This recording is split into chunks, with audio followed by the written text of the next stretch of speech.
Hello hello hello. आ जाओ, मैं link share कर देता हूँ टेलीग्राम पर, फिर करते हैं कक्षा शुरू। आ जाइए।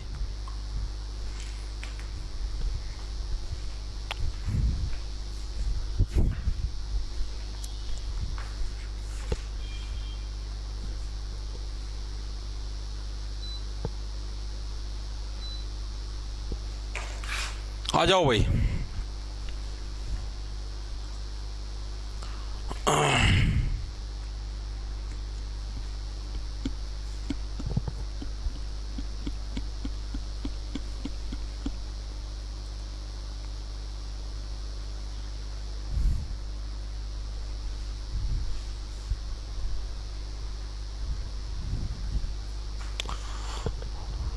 आ जाओ। राम राम जी सारे ने। मैं तेरा साथी मोहित हम सारे का जॉब्स टारगेट यूट्यूब चैनल पर भाई भरी दोपहरी में 3:15 बजे के शुभ समय के ऊपर आप सभी का एक बार फिर से स्वागत करूं। तो सुना दो क्या अंतर है। आ जाओ फटाफट से। आ जाइए प्यारे बच्चों, आ जाइए। आ जाओ भाई, आ जाओ फटाफट से। तो भाई जैसा कि आप लोगों को पता है, आप ही ने special railway, NTPC, Delhi police constable या एसएससी की आप किसी भी एग्जाम की तैयारी करने लग रहे हो, तो मैंने जीके की एक सीरीज स्टार्ट कर रखी है। और उस सीरीज के अंदर भाई हमने स्टैटिक जीके कंप्लीट कर दी है, और अब हम लोगों ने जो पॉलिटी यानी राजनीति है उसकी शुरुआत कर रखी है। और उसके अंदर आज की जो हमारी क्लास होगी वो क्लास होगी भाई संविधान के 2 भाग हम लोग कर चुके हैं, भाग 1 और भाग 2। ठीक है। भाग 1 के अंदर भारत देश के बारे में वर्णन था, भाग 2 के अंदर नागरिकता, उसके अंदर रहने वाले नागरिकों के बारे में वर्णन था, और आज हम लोग भाग 3 यानी जो मौलिक अधिकार हैं और जो भी सुप्रीम कोर्ट जो रिटें जारी करता है उसके बारे में पढ़ेंगे। प्लस जो भी हमने हमारा जो चैप्टर नंबर 3 कराया है पूरा, यानी भाग 1 भाग 2, उससे रिलेटेड पहले तो सारे के सारे एमसीक्यू निपटाएंगे, क्योंकि ये हमने किए नहीं थे। जो भी प्रीवियस ईयर के अंदर आए वो सारे प्रश्न एमसीक्यू के माध्यम से आपके निपट जाएंगे, जो आपकी कल और परसों की 2 दिन की क्लास हुई उसके बेस पे। ठीक है। और फिर हम आगे स्टार्ट करेंगे भाग नंबर 3 भाई। स्टार्ट करें भाई। राम राम भाई, Ram Ram. Rakesh Verma, miss भूकल B, very good. करें भाई स्टार्ट। आपको देखो एक प्रश्न को करने के लिए सिर्फ 4 सेकंड का समय मिलेगा। 1 2 3 4 बोलो, आंसर आया तो ठीक है, नहीं टिक मारूंगा। जिसका 4 सेकंड के अंदर आंसर आएगा वो जीत जाएगा प्रश्न, वरना हार जाओगे। टोटल 15 से 16 प्रश्न, सॉरी 17 प्रश्न है। क्विज एक तरीके से आपका कल और परसों जिसने 2 दिन की क्लास लगाई थी वो इजीली आंसर बता देगा। लास्ट में अपनी देखो, जिसका जो ईमानदारी, जिसका सही होता जाए वो टिक मारते रहना अपनी कॉपी के अंदर, जिसका गलत हो जाए वो रॉन्ग मार लेना। लास्ट में पूछूंगा कौन विनर है, किसके सबसे ज्यादा सही है। ईमानदारी बरतना भाई, अपना खुद के देख लेना, भगवान देखता है। भारत का संविधान, भारत का वर्णन किस प्रकार करता है। जो भारत का जो कॉन्स्टिट्यूशन है वो भारत की व्याख्या किस प्रकार से करता है। मैंने भाग 2 और 3 के बारे में चीजें पढ़ी थी। ऑप्शन नंबर ए, राज्य और केंद्र शासित प्रदेशों का एक संघ, राज्यों का एक संघ, अर्ध संघीय या एक संघीय राष्ट्र। 1 2 3 4। ऑप्शन नंबर हमारा बी करेक्ट जब राज्यों का एक संघ। भारत के संविधान के अंदर भारत को क्या बोला गया है भाई, हमारे राज्यों का एक संघ यानी कि एक ग्रुप है। ऑप्शन नंबर बी हमारा करेक्ट हो जाएगा भाई। आगे चलते, आगे क्या है। भारतीय संविधान का अनुच्छेद 1 जिसमें कहा गया कि भारत जो राज्यों का एक संघ होगा, निम्नलिखित में से किसका उल्लेख करता है। आर्टिकल नंबर 1 है, वो किस चीज का उल्लेख करता है बताओ भाई। हमारा एसएससी सीएचएसएल 9 अगस्त 2023 के अंदर आया है।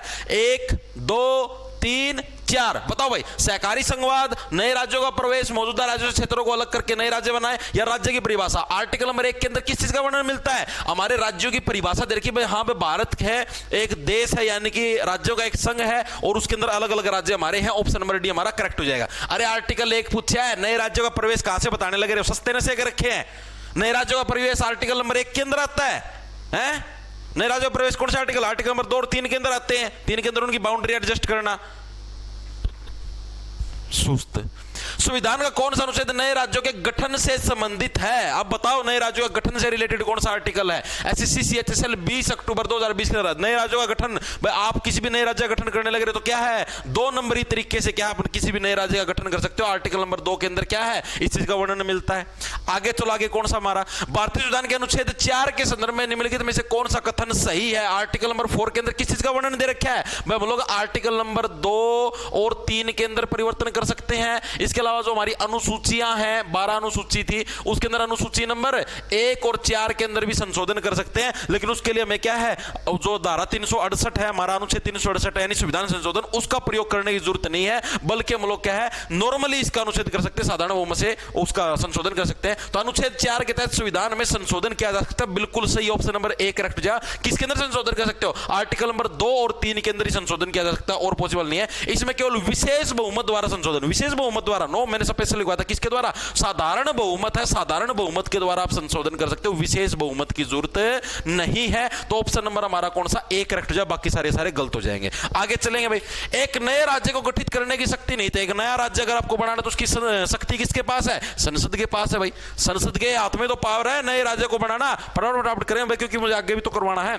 भारतीय संघ के राज्यों को पुनर्गठित किया जा सकता है या उनकी सीमाओं को किसके द्वारा बदला जा सकता है? उनकी सीमाओं को, आर्टिकल नंबर 3 के अंदर है, उनकी सीमाओं के अंदर चेंज किसके द्वारा? संबंधित राज्य सरकार की सहमति से केंद्र सरकार का एक कार्यकारी आदेश, कानून की सामान्य प्रक्रिया में संघ संसद साधारण बहुमत से। ऑप्शन नंबर बी करेक्ट हो जाएगा भाई। साधारण प्रक्रिया से संसद के अंदर जो साधारण बहुमत होता है उसी से हम लोग हमारी बाउंड्री भी चेंज कर सकते हैं, सारी चीजें चेंज कर सकते हैं। आगे चलो भाई, अगला कौन सा हमारा? भारत की केंद्र सरकार ने राज्य पुनर्गठन आयोग की नियुक्ति किस वर्ष करी थी? याद करो, राज्य पुनर्गठन आयोग की नियुक्ति 1953 के अंदर। नंबर बी करेक्ट जा। बहुत इजी प्रश्न है भाई, करने के बाद तो बिल्कुल इजी। भारत सरकार द्वारा राज्य पुनर्गठन अधिनियम यानी कानून कब पारित किया गया था? इतिहास के अंदर ये कानून छप गया था, यानी 1956 के अंदर कानून पारित किया गया था। और राज्य पुनर्गठन आयोग की स्थापना कब हुई थी? 1953 के अंदर हुई थी। भारत में भाषाई राज्य की स्थापना, पहला भाषाई राज्य कौन सा था? आंध्र प्रदेश। स्थापना कब हुई थी? 1953 के अंदर हुई थी। ऑप्शन नंबर डी, वो था मौखिक स्थापना, और ऑफिशियल स्थापना 1956 में हुई थी, 1 नवंबर 1956 को, कल ही करवाए थे आपको, ठीक है। CHSL के अंदर 8 जून 2022। निम्नलिखित 21 वर्ष में आंध्र प्रदेश राज्य के पुनर्गठन के बाद तेलंगाना भारत का 29वां राज्य बना भाई।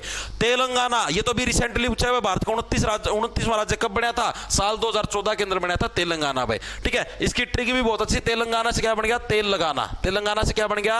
तेल प्लस लगाना, ठीक है। और 2014 के अंदर क्या आ गया? नहीं भाई, ये तो खतरनाक ट्रिक बन जाएगी भाई, तेल लगाना और 2014 तो भाई रिलेशन ही बहुत खतरनाक है ना। तो भाई इसकी तो अगर कोई ट्रिक बना दी तो भाई आपत्तिजनक स्थिति हो जाएगी। रहने देते हैं भाई, समझ जाओ तुम अपने आप ही मन में ट्रिक। आगे चलते हैं भाई। मेघालय, मणिपुर और त्रिपुरा ये भी करवाए थे मैंने आपको। मेघालय, मणिपुर, त्रिपुरा बोला था स्पेशल में, पूछे जाते प्रीवियस ईयर के अंदर प्रश्न आया है। मेघालय, मणिपुर और जो त्रिपुरा है, इन राज्यों की स्थापना कब हुई थी? क्या बोले भाई? हमारे पास क्या है? हिमाचल प्रदेश से बेहतर क्वालिटी की बर्फ है। क्या बेहतर से क्या बन गया? 1972 के अंदर क्या मेघालय, मणिपुर और त्रिपुरा की स्थापना हुई थी भाई। असहमत भाई। भाषा के आधार पर राज्य पुनर्गठन के मुद्दे की जांच के लिए भारत में पहला आयोग 1948 में गठित किया गया था, जिसका नेतृत्व पहला हमारा भाषाई आधार पर राज्यों का गठन करने के लिए जो आयोग का गठन हुआ था 1948 के अंदर, वो कौन सा आयोग था? कौन सा था? वांगचू नो, MC महाजन नो, SK Dhar. Option number C correct. Dhar नहीं, धर आएगा, SK धर, ठीक है। इस आयोग का गठन हुआ था सबसे पहले। उसके बाद कौन सा आया था? JVC समिति आई थी, ठीक है। आगे चलते आगे कौन सा है? भारत के संविधान का कौन सा भाग नागरिकता से रिलेटेड? नागरिकता भाग नंबर 2 के अंदर है। Option number D correct. Article number 5 से 11 के अंदर SSC MTS के अंदर आया है। आगे चलते हैं। निम्नलिखित किस वर्ष में भारत में पहली बार नागरिकता अधिनियम पहली बार कब पारित हुआ? 1955 के अंदर क्या पहली बार नागरिकता अधिनियम आया? कल ही करवाया था, CGL के अंदर 7 दिसंबर 2022 के अंदर। आगे चलते हैं। भारतीय संविधान के निम्नलिखित में से कौन से अनुच्छेद नागरिकता से रिलेटेड? नागरिकता से रिलेटेड अभी तो बताया 5 से 11 के बीच में नागरिकता है। आगे चलते हैं। निम्नलिखित किसे भारत का नागरिक बनने की शर्त के रूप में गलत तरीके से सूचीबद्ध? भारत का नागरिक बनने, तो मैंने बोला था ना, वो कंडीशन आपको याद रखनी पड़ेगी। SSC CPO के अंदर है 3 अक्टूबर 2000। पहली कंडीशन क्या है? अगर आपको भारत का नागरिक बनना है तो अब या तो आप जन्म से भारत के नागरिक हो, ठीक है जी। वंश के आधार पर नागरिकता बिल्कुल देते हैं जी। संपत्ति के अधिग्रहण के माध्यम से, आपने मान लिया किसी की संपत्ति पे कब्जा कर लिया, आप मान लिया विदेशी हो और आपने किसी भारतीय नागरिक की संपत्ति पे कब्जा कर लिया तो आप भारत के नागरिक बन जाए? नहीं, ऐसा तो कोई रूल नहीं है।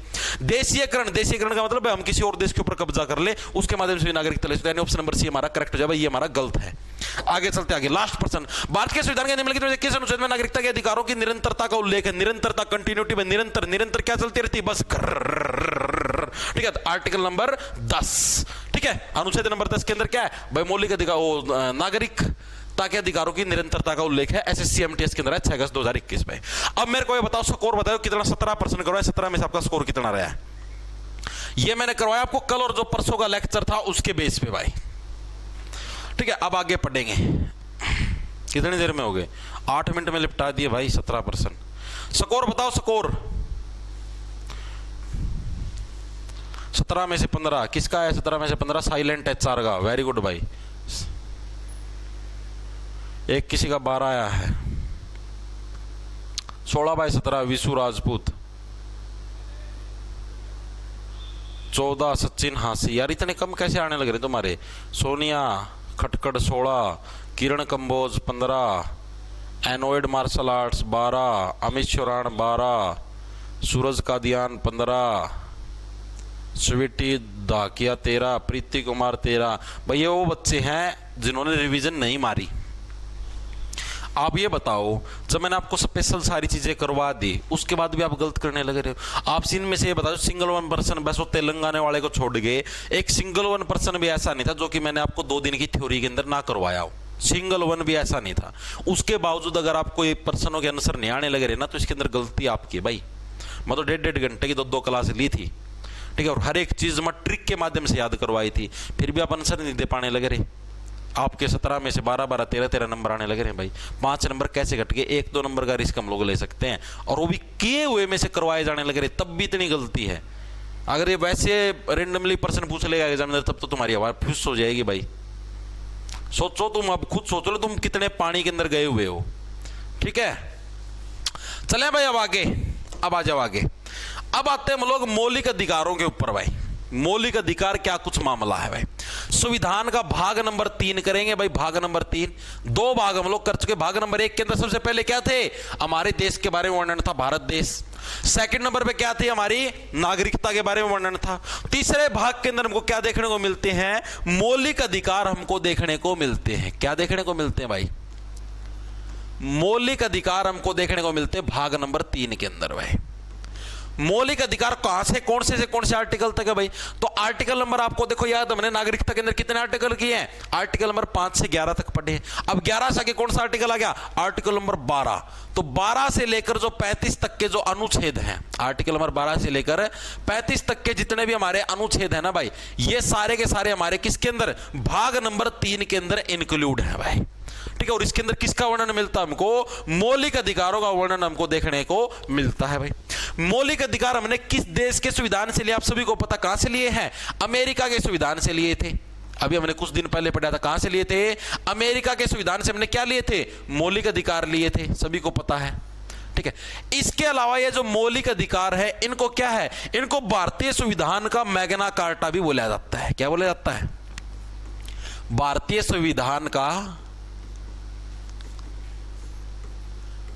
क्या बोला जाता है? मैग्ना कार्टा भी बोला जाता है। और ये जो मैग्ना कार्टा जो वर्ड है,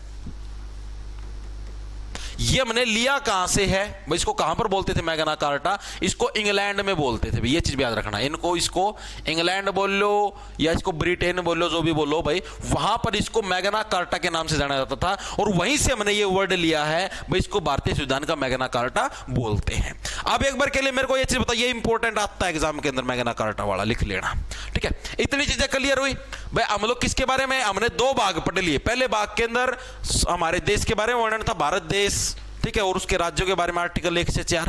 दूसरे भाग के अंदर नागरिकता थी, आर्टिकल नंबर 5 से 11 कलम ने पढ़ी। आज हम लोग तीसरा भाग करने लग रहे, जिसके अंदर हमारे मौलिक अधिकार, आर्टिकल नंबर 12 से 35। हम लोग पढ़ेंगे आज आर्टिकल नंबर 12 से लेकर 32 तक। बाकी बचे हुए आर्टिकल और जो रिट होंगी वो हम लोग कल करने का काम करें, क्योंकि आज हम लोग ये चीजें करेंगे, इसी के अंदर काफी समय लग जाएगा भाई।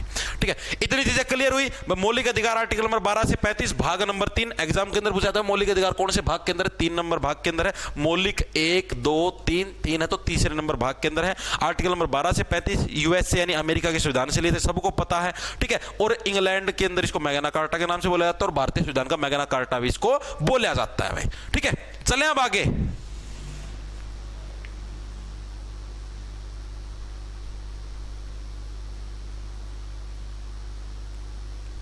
हाँ, यूएसएसआर रूस होता है भाई।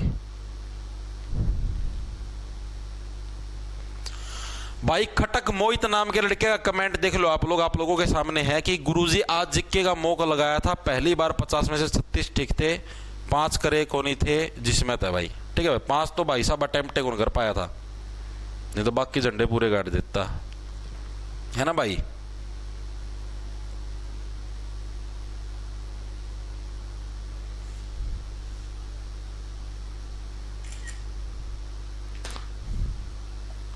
करें मैं स्टार्ट?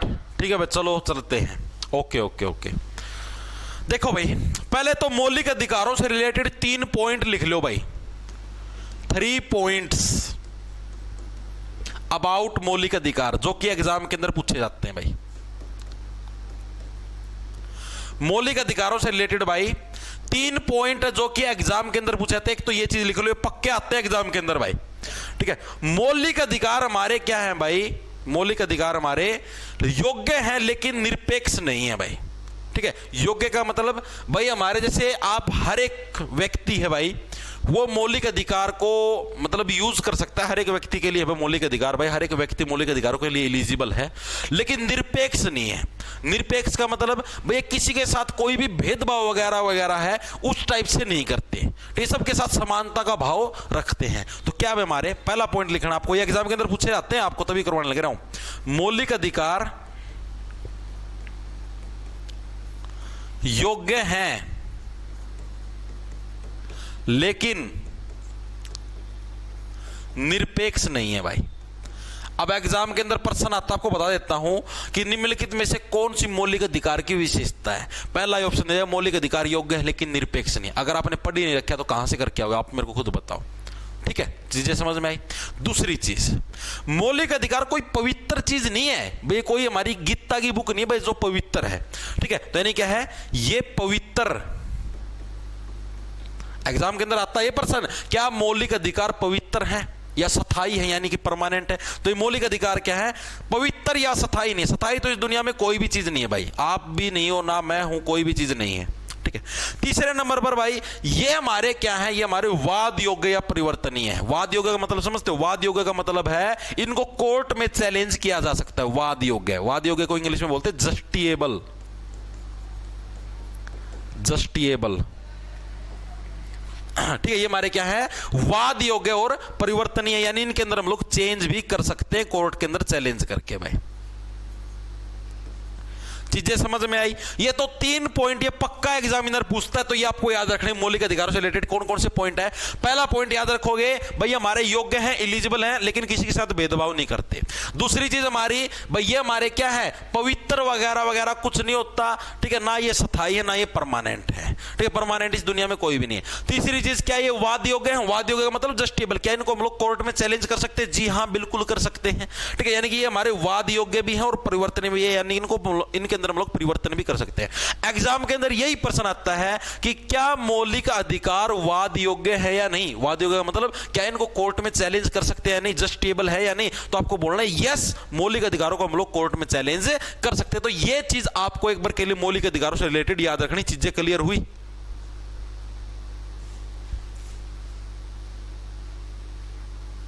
तो निरपेक्ष तो आएगा और क्या आएगा,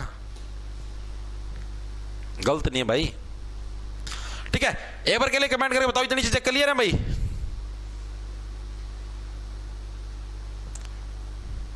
योग्य है लेकिन निरपेक्ष नहीं है, ये आएगा। तो यही तो लिखा है, अच्छा निरपेक्ष नहीं है, ओके ओके। तो निरपेक्ष भाई गलती था, मतलब बोलूं तो निरपेक्ष से था, मतलब निरपेक्ष नहीं है ये बोलूं था, नहीं लिखना भूल गया हूं। कोई बात नहीं, कोई बात नहीं, कर दिया ठीक भाई। यार इतने तो तुम में भी कॉमन सेंस, इतना तो ठीक कर लिया करो खुद भी, ठीक है। इतनी चीजें क्लियर है भाई।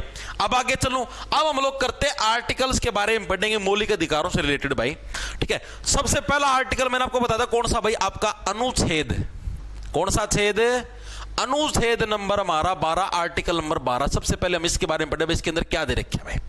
आर्टिकल नंबर 12 के अंदर जो हमारे मौलिक अधिकारों से रिलेटेड मतलब चीजें स्टार्ट हो चुकी हैं। आर्टिकल नंबर 12 के अंदर आपको क्या मिलती है, कोई भी राज्य की परिभाषा हमको देखने को मिलती है, यानी हमारा जो देश है, ठीक है, उसकी हमको परिभाषा देखने को मिलती है। हमारे देश को संविधान के अंदर राज्य बोला गया है, ठीक है। एक चीज और बता देता हूं, जो कानून की किताब उसके अंदर हमारे देश को क्या बोला गया है, राज्य बोला गया। यानी कि हमको क्या चीज देखने को मिलती है आर्टिकल नंबर 12 के अंदर, राज्य की परिभाषा शामिल है भाई। क्या चीज है, राज्य की परिभाषा।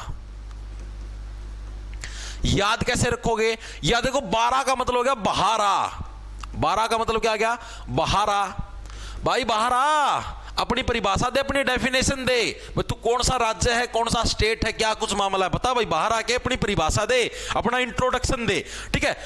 यानी 12 से बढ़ गया बहारा भाई, बहारा अपना इंट्रोडक्शन दे, तू कौन है।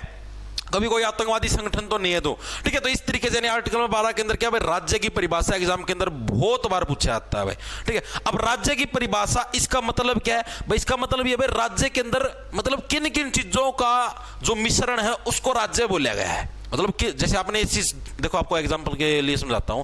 जैसे आपने देखा भाई चाय, चाय किसको बोलते हैं भाई, चाय मतलब कि हम ऐसे बोलते हैं चाय की परिभाषा दीजिए, तो चाय की परिभाषा हम किसको बोलेंगे भाई, उसके अंदर दूध भी होता है, उसके अंदर चीनी भी होती है, उसके अंदर चाय पत्ती भी होती है, उसके अंदर थोड़ा सा पानी भी होता है जिसको हम लोग उबालते हैं, यानी इन सब चीजों से मिलकर बनती चाय। तो उसी टाइप से राज्य है, राज्य की परिभाषा यानी राज्य के अंदर क्या क्या चीजें होती हैं, राज्य के अंदर क्या क्या चीजें होती है। पहला तो एक संसद होती है एवं एक केंद्र सरकार होती है, यानी कि सेंट्रल गवर्नमेंट होती है।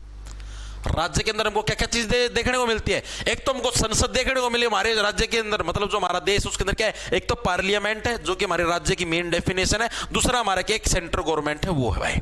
सेकंड हमारा भाई जितने भी हमारे राज्य स्टेट हैं, ठीक है, राज्यों की जो भी विधानसभा है वो, अब ये तो संसद तो सेंट्रल गवर्नमेंट की होगी, लोकसभा राज्यसभा। अब स्टेट लेवल पे क्या है, राज्यों की विधानसभा यानी विधानमंडल बोल लो, ठीक है भाई, राज्यों के अंदर जो भी विधानमंडल है वो, और जो भी या फिर राज्य की जो भी सरकारें हैं, या फिर राज्य की सरकारें, ये भी हमारे किसके अंदर, देश की डेफिनेशन के अंदर शुमार है।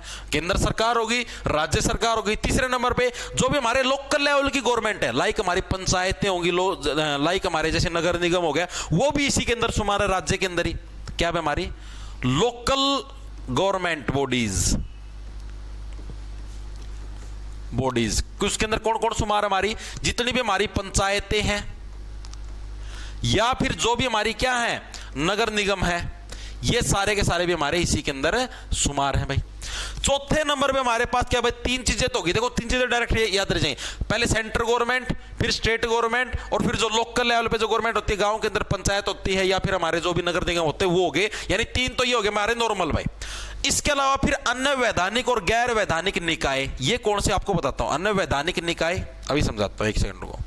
अन्य वैधानिक या गैर वैधानिक निकाय, इसके अंदर कौन सी चीजें शुमार है भाई, इसके अंदर चीज होगी, देखो गैर वैधानिक निकाय, वैधानिक निकाय का मतलब जैसे हमारा हो गया इलेक्शन कमीशन, ये हमारा एक वैधानिक, यानी कि वैधानिक का मतलब जो विधि द्वारा, यानी जो हमारी कानून की बुक के अंदर ऐसी कोई संस्था है, इलेक्शन कमीशन है, ठीक है। यूपीएससी का जिक्र हमारे कानून के अंदर किया गया है।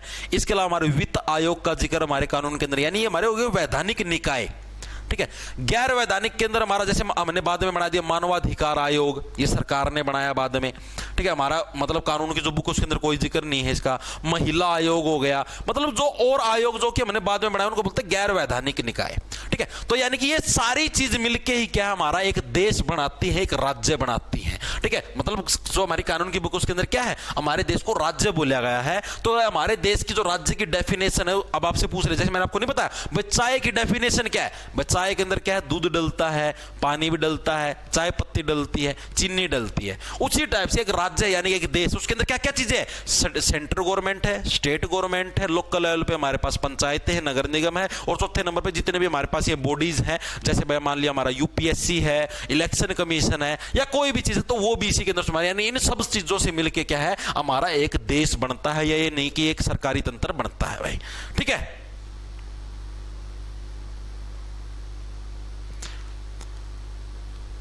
पायल भाई यहां पर YouTube पे कमेंट्स हाइड नहीं होते भाई, मैं कैसे हाइड करूं, आप खुद बताओ यार, इसके अंदर हाइड का ऑप्शन ही नहीं आता।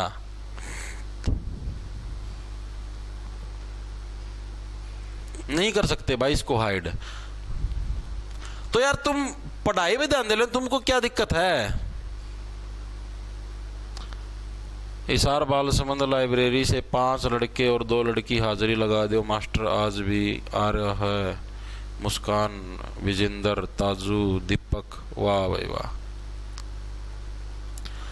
ठीक है भाई, क्लियर है ना ये चीजें। हाँ भाई देखो, जिसको पढ़ना होता है ना कमेंटों की तरफ ध्यान नहीं देता, वो अपनी पढ़ाई की तरफ ध्यान देता है, ठीक है। फालतू की बकवासबाजी करो तो टाइम पास करते रहो। अब आर्टिकल 12 क्लियर हो गया। 12 के अंदर क्या भाई, बहारा अपना इंट्रोडक्शन दे, यानी राज्य की परिभाषा के बारे में हमें जिक्र किसके अंदर मिलता है, आर्टिकल नंबर 12 के अंदर मिलता है। अब आप लोग देखो भाई, मैंने आपको क्या बताया कि हम लोग मौलिक अधिकारों के बारे में पढ़े। मौलिक अधिकार आर्टिकल नंबर 12 से 35 के अंदर है, ठीक है भाई। अब मौलिक अधिकारों की शुरुआत है ना, वो आर्टिकल नंबर 14 से होनी है।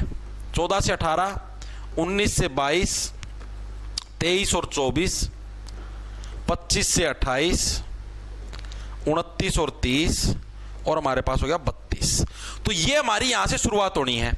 आर्टिकल नंबर 12 हम लोग कर चुके, लेकिन उससे पहले एक आर्टिकल रह गया, आर्टिकल नंबर 13, यानी अनुच्छेद नंबर 13। हमने 12 के बारे में पढ़ लिया, राज्य की परिभाषा।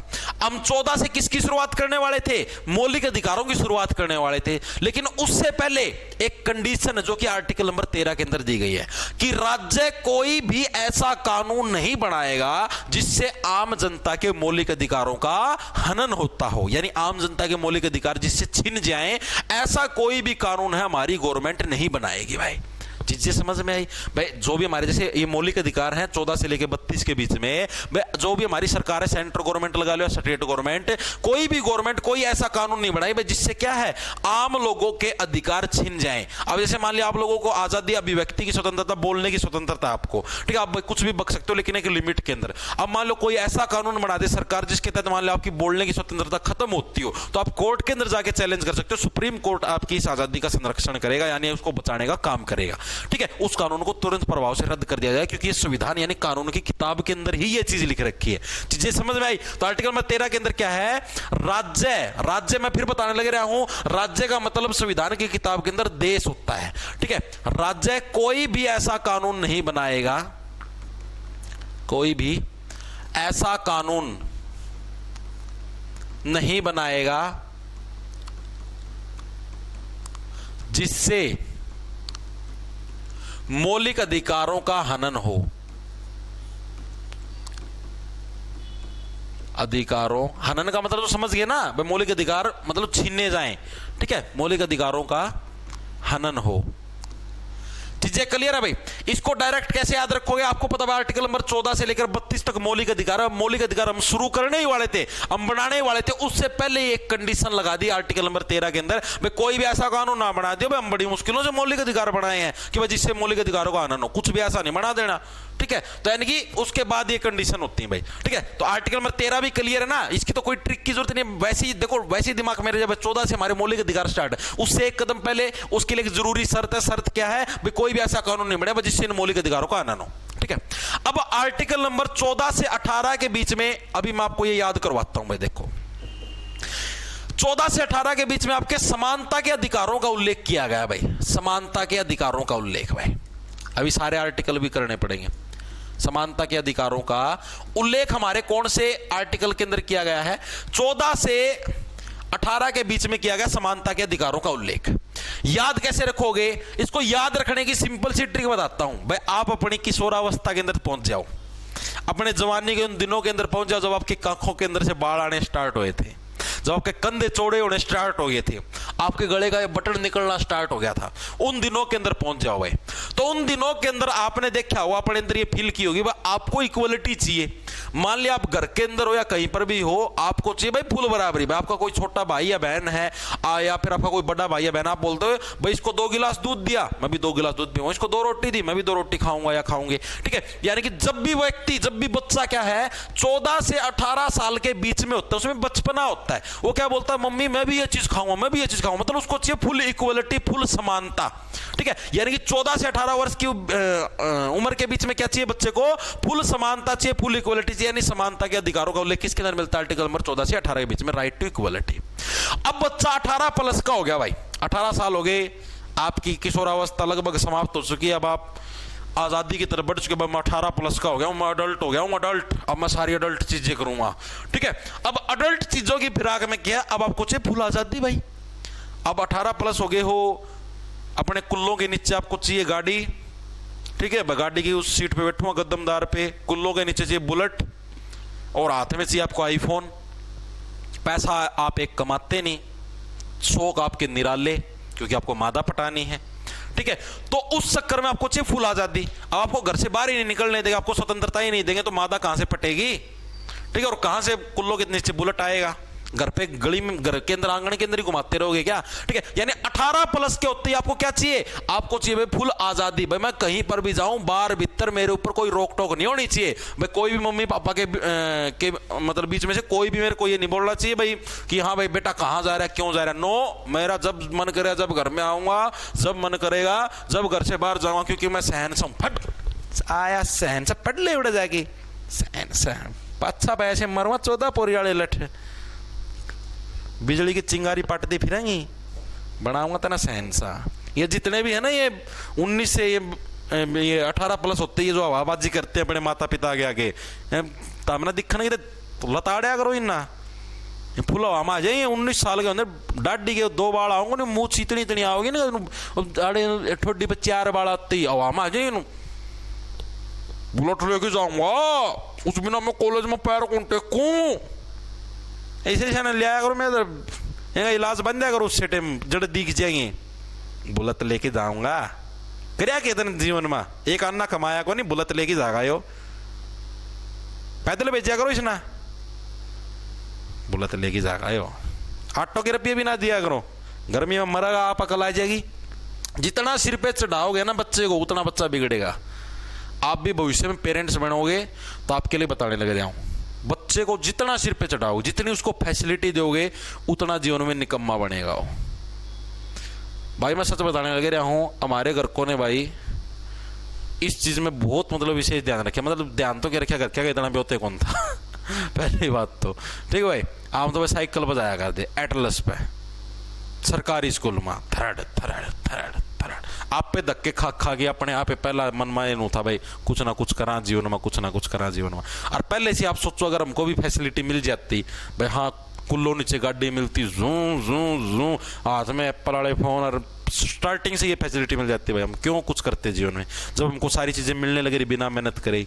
तो यही चीज आप भी सोच के देखना अगर आप अपने बच्चों को कल को आप पेरेंट्स बढ़ो आप सारी फैसिलिटी उनको पहले ही दे दो। आपने फोन भी दे दिया बढ़िया कंपनी का फोन देना छोटा मोटा कीपैड दे दो कीपैड में नहीं मानता तो छोटा सस्ता फोन दो ठीक है जो हैंग होकर चलता रहे ठीक है। साइकिल पे भेजो उसको मतलब जितना जीवन में संघर्ष करे ना और उसके अंदर खुद के मन में लालसा हो कि हाँ भाई मुझे पैसे कमाने घर के मुझे फोन नहीं दिलाने लग रहे घर के मुझे गाड़ी नहीं दिलाने लग रहे घर के मुझे बाइक नहीं दिलाने लग रहे मुझे खुद को पैसे कमाने पड़े तो उसके मन में खुद के अंदर आएगा कि भाई मुझे मेहनत करनी मुझे जीवन में कुछ करना ताकि मैं कुछ पैसे कमा पाऊँ ठीक है। और अगर पहले से सारी फैसिलिटी दोगे तो पक्का बिगड़ेगा दारू पिएगा उन पैसों की ठीक है। तो ये जीवन में आगे ध्यान रखना।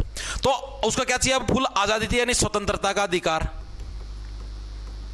स्वतंत्रता का अधिकार मेरे को चाहिए पूरी आजादी मैं कहीं पे जाऊं कुछ हूं 18 प्लस का हो गया हूं अब सारी एडल्ट चीजें करूंगा 19 से 22 के बीच में ठीक है यानी स्वतंत्रता का अधिकार। अब आप ये सोचो भाई कोई व्यक्ति अगर फुल आजादी के अंदर घूमेगा बाहर भीतर अयासी करेगा पूरी आजादी उसके ऊपर माता पिता की कोई रोक टोक नहीं है तो सीधी सी बात है ऐसे केसों में व्यक्ति क्या है एक महिला मित्र तो पक्का बना लेगा और उसने अगर महिला मित्र बना ली तो सीधी सी बात है कुछ ना कुछ ऐसा करेगा वो जिससे या तो उसका खुद का शोषण होगा या वो महिला मित्र का शोषण करेगा मतलब एक का शोषण होना पक्का है ठीक है। तो यानी कि उसको अब शोषण के विरुद्ध भी अधिकार चाहिए बिल्कुल चाहिए भाई यानी 23-24 साल की उम्र के अंदर क्या उसका शोषण होना निश्चित है कैसे ही लगा लो तुम यानी शोषण के विरुद्ध अधिकार ये कब चाहिए आपको 23-24 की अवस्था के अंदर आपको ये अधिकार चाहिए भाई ठीक है भाई मिल जाएगा अधिकार दे देंगे आपको शोषण के विरुद्ध नहीं करेंगे आपका शोषण।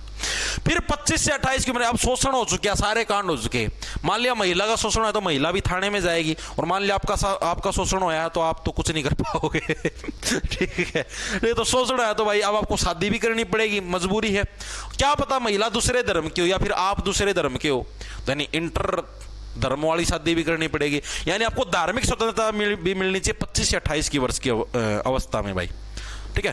यानी धार्मिक स्वतंत्रता का अधिकार मतलब आप कोई भी धर्म अपना सकते हो इसका अधिकार भी आपको मिलेगा ठीक है। वो कब मिलेगा आपको 25 से 28 साल की अवस्था के बीच में भाई। अब आपकी शादी भी होगी सारा सिस्टम सेट हो गया अब क्या है अब तो वो एक ही काम बच्चा जिसके लिए धरती पे आए हैं जिसके लिए जन्म लिया जिसके लिए पढ़ाई करते हैं जिसके लिए पैसे कमाते हैं अब उस चीज की भी आपको प्राप्ति होगी भाई। तो अब सीधी बात अब तो बच्चे ही होंगे अब उन बच्चों को भी क्या है भाई आप शिक्षा और संस्कृति का ज्ञान दोगे समाज का ज्ञान दोगे यानी 29-30 साल की उम्र के अंदर क्या आप अपने बच्चों को शिक्षा एवं संस्कृति का ज्ञान दोगे भाई बिल्कुल सही बात है भाई। अब बच्चे भी हो गए संस्कृति का ज्ञान भी दे दिया वगैरह वगैरह सारी चीजें होगी अब क्या है अब आप 32 साल की अवस्था के अंदर आ गए और अब आप क्या चीजों को रिवाइंड करोगे कि हाँ भाई मैंने भी जीवन में ऐसे ऐसे कांड किए थे यानी कि भाई आपने जो भी कांड किए थे अब आप क्या सोचोगे अब तो उनका उपचार मुझे करना ही करना चाहिए यानी कि संवैधानिक उपचारों का अधिकार यानी कि क्या है, संवैधानिक उपचारों का अधिकार हमारा किसके अंदर मिलता है, आर्टिकल नंबर 32 के अंदर हमको देखने को मिलता है। अभी तक हमने जितने भी कांड किए हैं उन सभी का उपचार तो करना ही करना पड़ेगा। ठीक है, तो ये हमारे क्या है, कुछ मौलिक अधिकार है, 6 टाइप के हमारे मौलिक अधिकार हैं। ठीक है, लेकिन ये तो 6 के 6 तो क्लियर हो गए ना। लेकिन जिस टाइम हमारा संविधान बना था, पेपर के अंदर आता है मूल संविधान के अंदर टोटल कितने मौलिक अधिकार थे।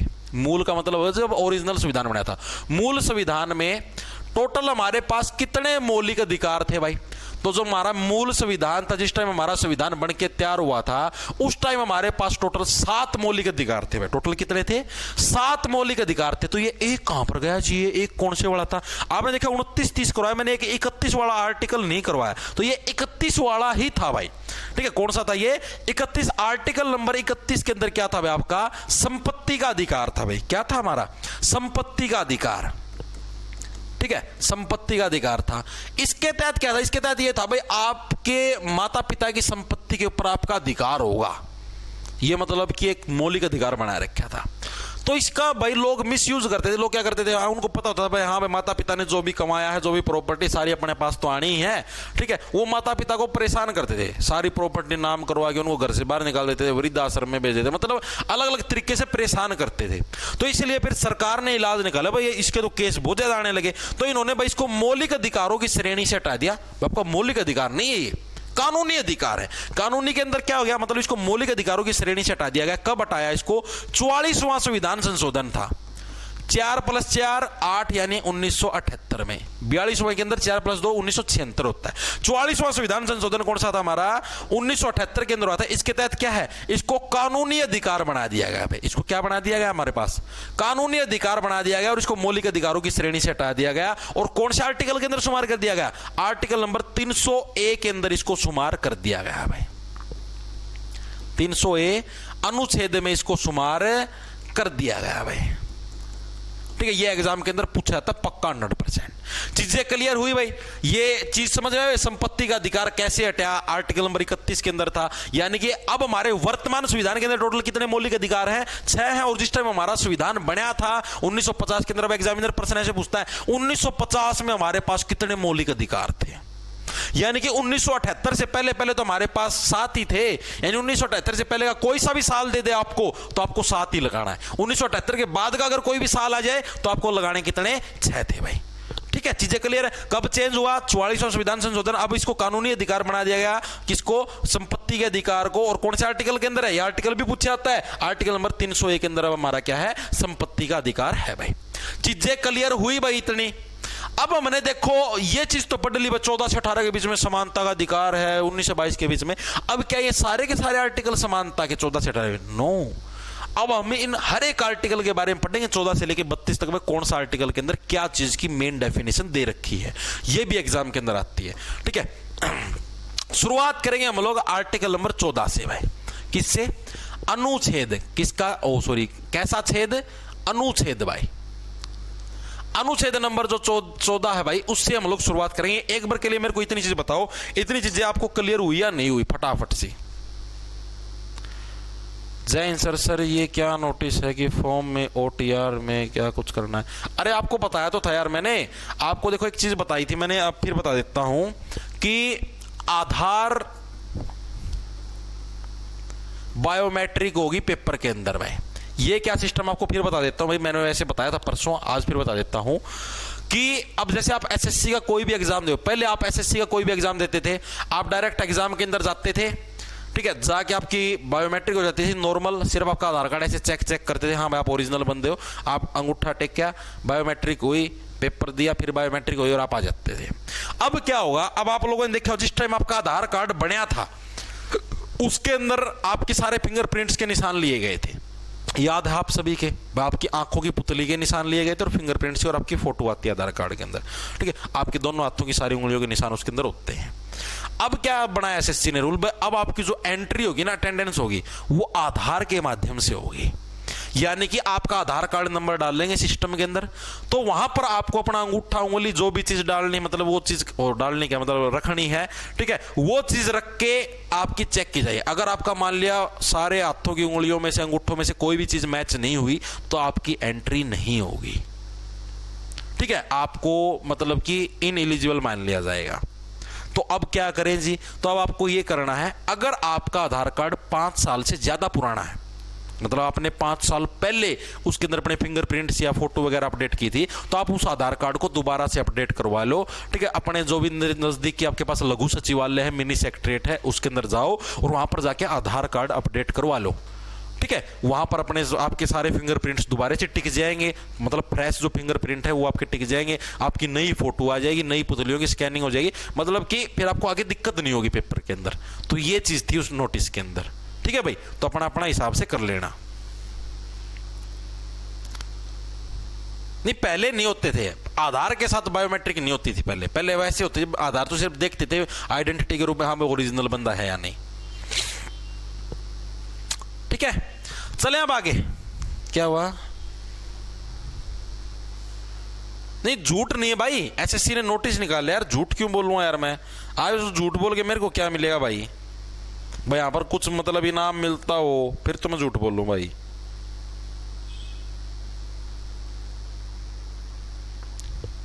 आप लोगों ने झूठ बोले कि क्या मिलेगा भाई? खुद तो बताओ, आप सोचो तो, मैंने क्या मिल जाएगा झूठ बोलेगी?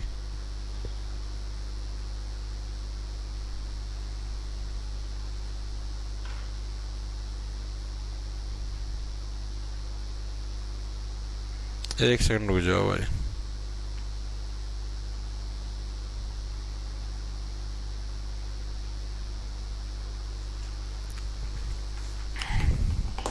करें आगे?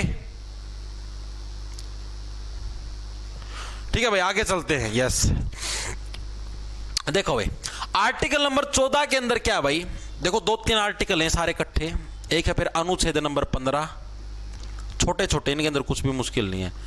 15, अनुच्छेद नंबर 16, लिख लो सभी साथी। अनुच्छेद नंबर 17,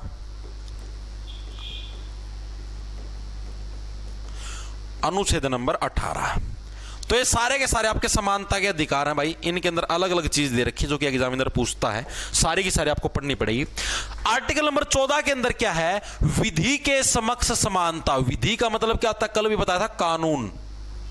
कभी समझ लो विधि नाम की लड़की के समक्ष समानता, नो, विधि के समक्ष समानता। भाई जो कानून है, कानून के समान क्या है भाई? कानून के समक्ष सारे के सारे व्यक्ति समान होंगे, चाहे राष्ट्रपति हो, चाहे प्रधानमंत्री हो, कोई भी हो। ठीक है, उसके अंदर किसी के साथ कोई भेदभाव नहीं किया जाएगा। मान लिए कोई एससी कैटेगरी या कोई जनरल कैटेगरी का और आप उसके आधार पर उसके साथ भेदभाव करने लग रहे हो, भाई इसके ऊपर तो आपने मजबूत धाराएं लगा दी, इसके ऊपर कम लगाई, तो वो चीज गलत होगी। यानी विधि है, यानी कानून है, कानून के समक्ष क्या है? हर एक व्यक्ति बराबर होगा। आर्टिकल नंबर 14 के अंदर इस चीज का प्रावधान है।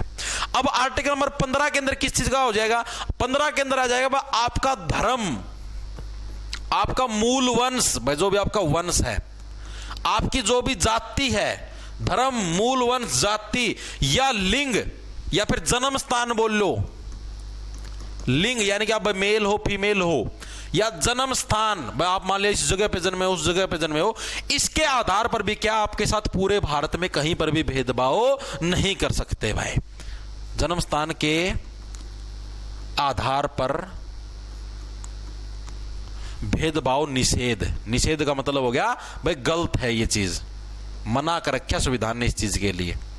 चीजें समझ में आई? देखो 14 के अंदर तो क्या है? आप कानून के समक्ष सारे के सारे नागरिक समान हो, इक्वल हो।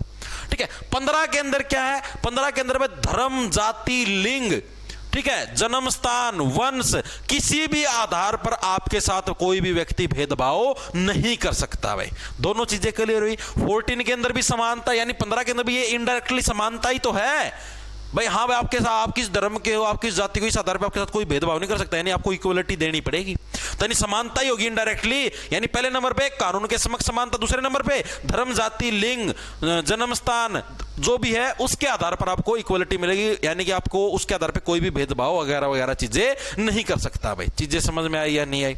अगला 16वें नंबर पे भाई हमारे पास लोक नियोजन। लोक नियोजन बोल लो या फिर बोल लो नौकरी। नौकरी में अवसर की समानता, यह सबसे ज्यादा इंपॉर्टेंट एग्जाम के अंदर पूछा जाता है। अवसर की समानता मतलब कोई भी नौकरी होगी, चाहे आपकी सरकारी नौकरी हो चाहे आपकी प्राइवेट नौकरी हो, आपके साथ कोई भी ये भेदभाव नहीं कर सकता कि भाई हाँ भाई ये इस कास्ट का है, इस धर्म का, या ये इस चीज का है, तो इसलिए इसको इस नौकरी का फॉर्म ही नहीं भरने दिया जाएगा। ठीक है, तो इस टाइप का आपके साथ कोई भी भेदभाव नहीं होगा। आर्टिकल नंबर 16 इस चीज का प्रावधान करता है। याद कैसे रखोगे? आर्टिकल नंबर 16 पढ़ के होली अंबोड़ा किसके लिए पढ़ते हैं? सरकारी नौकरी के लिए। यानी कि नौकरी के लिए क्या है भाई, ये एग्जाम के अंदर बहुत बार आता है, इंपॉर्टेंट है कि नौकरी में अवसर की समानता कौन से आर्टिकल के अंदर? आर्टिकल नंबर 16 के अंदर है। भाई आपको नौकरी के अंदर कोई भी भेदभाव नहीं कर सकते, भाई हाँ ये नौकरी का फॉर्म भरेगा, ये नहीं भर सकता। अब जी अब भेदभाव नहीं कर सकते तो जी SC ST OBC इनको आरक्षण कैसे मिलता है? तो इसी आर्टिकल नंबर 16 का एक सब क्लोज है, 16 का पॉइंट नंबर 4। 16 का क्या है? एक पॉइंट नंबर 4 है, उसके अंदर यह प्रावधान भी है कि भाई SC ST और OBC को आरक्षण मिलेगा, आरक्षण दिया जाएगा भाई। ठीक है, इस चीज का प्रावधान भी किसके अंदर? आर्टिकल नंबर 16 के 4th क्लॉज के अंदर, 4 पार्ट के अंदर। ये भी एग्जाम के अंदर पूछा जाता है। आर्टिकल नंबर मतलब SC ST OBC के आरक्षण से संबंधित जो भी चीजें हैं वो कौन से सब क्लॉज के अंदर दे रखी है? तो 16 के पार्ट नंबर 4 के अंदर इस चीज का वर्णन हमको देखने को मिलता है भाई। चीजें क्लियर हुई? देखो 3 चीजें मैंने पढ़ी है 14 के अंदर। जो देखो सबसे पहले हम समानता की बात करें, समानता पहले कानून के समक्ष हम लोग इक्वल है। दूसरे नंबर पे धर्म जाति लिंग किसी भी आधार पे हमारे साथ भेदभाव नहीं होना चाहिए। आर्टिकल नंबर 16 पढ़ के हो लिया बोला मतलब पढ़ते किस लिए हो? नौकरी के लिए। नौकरी के अंदर आपके साथ कोई भी भेदभाव नहीं होगा। 16 का पार्ट नंबर 4 के अंदर क्या? SC ST OBC के आरक्षण के बारे में वर्णन किया गया, तो चीजें क्लियर हुई। 17 के अंदर देखो, 17 का मतलब क्या? सताना, 17 से सताना। ठीक है, यानी कि आपको कोई परेशान करता हो। आपको कोई परेशान कैसे कर सकता है? अस्पृश्यता के माध्यम से, छुआछूत के माध्यम से। आपको अनटचेबिलिटी बोलते हैं जिसको, भाई नहीं नहीं नहीं ये इस जाति का नहीं, इसका हम लोग हाथ भी टच नहीं करो, हमारा पानी खराब हो, जैसे पुराने भारत के अंदर होता था। ठीक है, यानी कि अस्पृश्यता का उन्मूलन। भाई किसी की भी व्यक्ति के साथ हम लोग छुआछूत वगैरह वगैरह ये नहीं कर सकते, भाई हाँ भाई इसका हम लोग हाथ नहीं लगने देंगे, वो नहीं लगने देंगे। अस्पृश्यता का उन्मूलन है, ये हमें किस आर्टिकल के अंदर मिलता है? अस्पृश्यता का मतलब अनटचेबिलिटी। ठीक है भाई, इसका उन्मूलन है हमें किसके अंदर देखने को मिलता है? Article number 17। 17 का मतलब क्या? सताना है, डायरेक्ट याद रखिएगा। आप किसी को सता नहीं सकते, आप किसी को परेशान नहीं कर सकते। 18 के अंदर, अब आप 18 साल के हो गए, चलो मैं तो अडल्ट हो गया, मैं तो टॉम बॉय बनूंगा। ठीक है, मेरे को तो उपाधि दो, मैं टॉम बॉय हूं। ठीक है, मेरे को उपाधि दो, मैं प्ले बॉय हूं, मैं तो लड़कियों के साथ खेलता हूं, मेरे को उपाधि दो। मतलब आप उपाधियों की डिमांड करने लग रहे हो। मैं तो महाराज हूं, मेरे को महाराज की उपाधि दो, टाइटल दो। उपाधि को इंग्लिश में टाइटल बोलते हैं। ठीक है, तो यानी कि उपाधियों का उन्मूलन। भाई आपको कोई भी उपाधि नहीं मिलेगी, चाहे आप 18 के हो चाहे आप 19 के हो। ठीक है, उपाधियों का उन्मूलन, आपको कोई भी उपाधि नहीं दी जाएगी। जैसे पुराने समय में नहीं देते थे, भाई इसको महाराज की उपाधि दी गई, इसको केसरे हिंद की उपाधि दी गई, जैसे महात्मा गांधी को दी गई थी, अंग्रेजों ने दी थी। तो इस टाइप की कोई भी उपाधि आपको नहीं मिलेगी, सबको इक्वलिटी मिलेगी भाई। ठीक है, आपको पुरस्कार सम्मान मिल सकते हैं, वीर चक्र मिल गया, अशोक चक्र मिल गया, वो सम्मान है, पुरस्कार है, लेकिन वो भी उपाधि नहीं है। तो ये आपके समानता के आपके 5 के 5 आर्टिकल आपके याद हुए या नहीं हुए? एक बार दोबारा से रिमाइंड करो। आर्टिकल नंबर 14 सबसे पहला समानता चाहिए। सबसे पहले आप किसके सामने समान हो? कानून के समक्ष समान हो, यानी कानून के समक्ष समानता। दूसरे नंबर पे आर्टिकल नंबर 15 के अंदर धर्म जाति लिंग किसी भी आधार पे भेदभाव नहीं होगा। 16 पट के हो गया भाई बोला, फिर भी नहीं मिली सरकारी नौकरी, हाथ में क्या बच गया? ओला। ठीक है, तो आर्टिकल नंबर 16 के अंदर क्या है? नौकरी के अंदर आपको इक्वलिटी मिलेगी। 16 का पार्ट नंबर 4 के अंदर SC ST OBC के आरक्षण। 17 के अंदर 6 से 17 6 से सताना, यानी कि अस्पृश्यता, छुआछूत के माध्यम से आप सताते हो लोगों को, अस्पृश्यता का उन्मूलन। 18 को मैं तो प्ले बॉय बनूंगा, उपाधि लेगा प्ले बॉय की, चप्पल मिलेगी तुझे प्ले बॉय की। ठीक है, कचक देसी पिछवाड़े के ऊपर। ठीक है, यानी उपाधियों का उन्मूलन आर्टिकल नंबर 18 के अंदर। 14 से 18 के बीच में सारे आर्टिकल याद हुए नहीं हुए? एक बार के लिए कमेंट करके बता दो फटाफट से।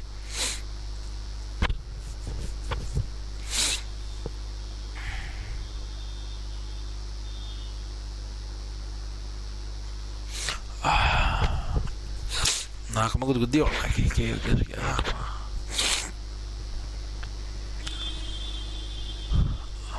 अखबार का पहला पेज देख तेरे यार का फोटो पावेगा, शेरियो भूखा मर जाएगा पर कदे घास न खावेगा, मर जाएगा पर कदे घास न खावेगा। उड़ती उड़ती खबर सुनी तेरे एनकाउंटर की तैयारी से,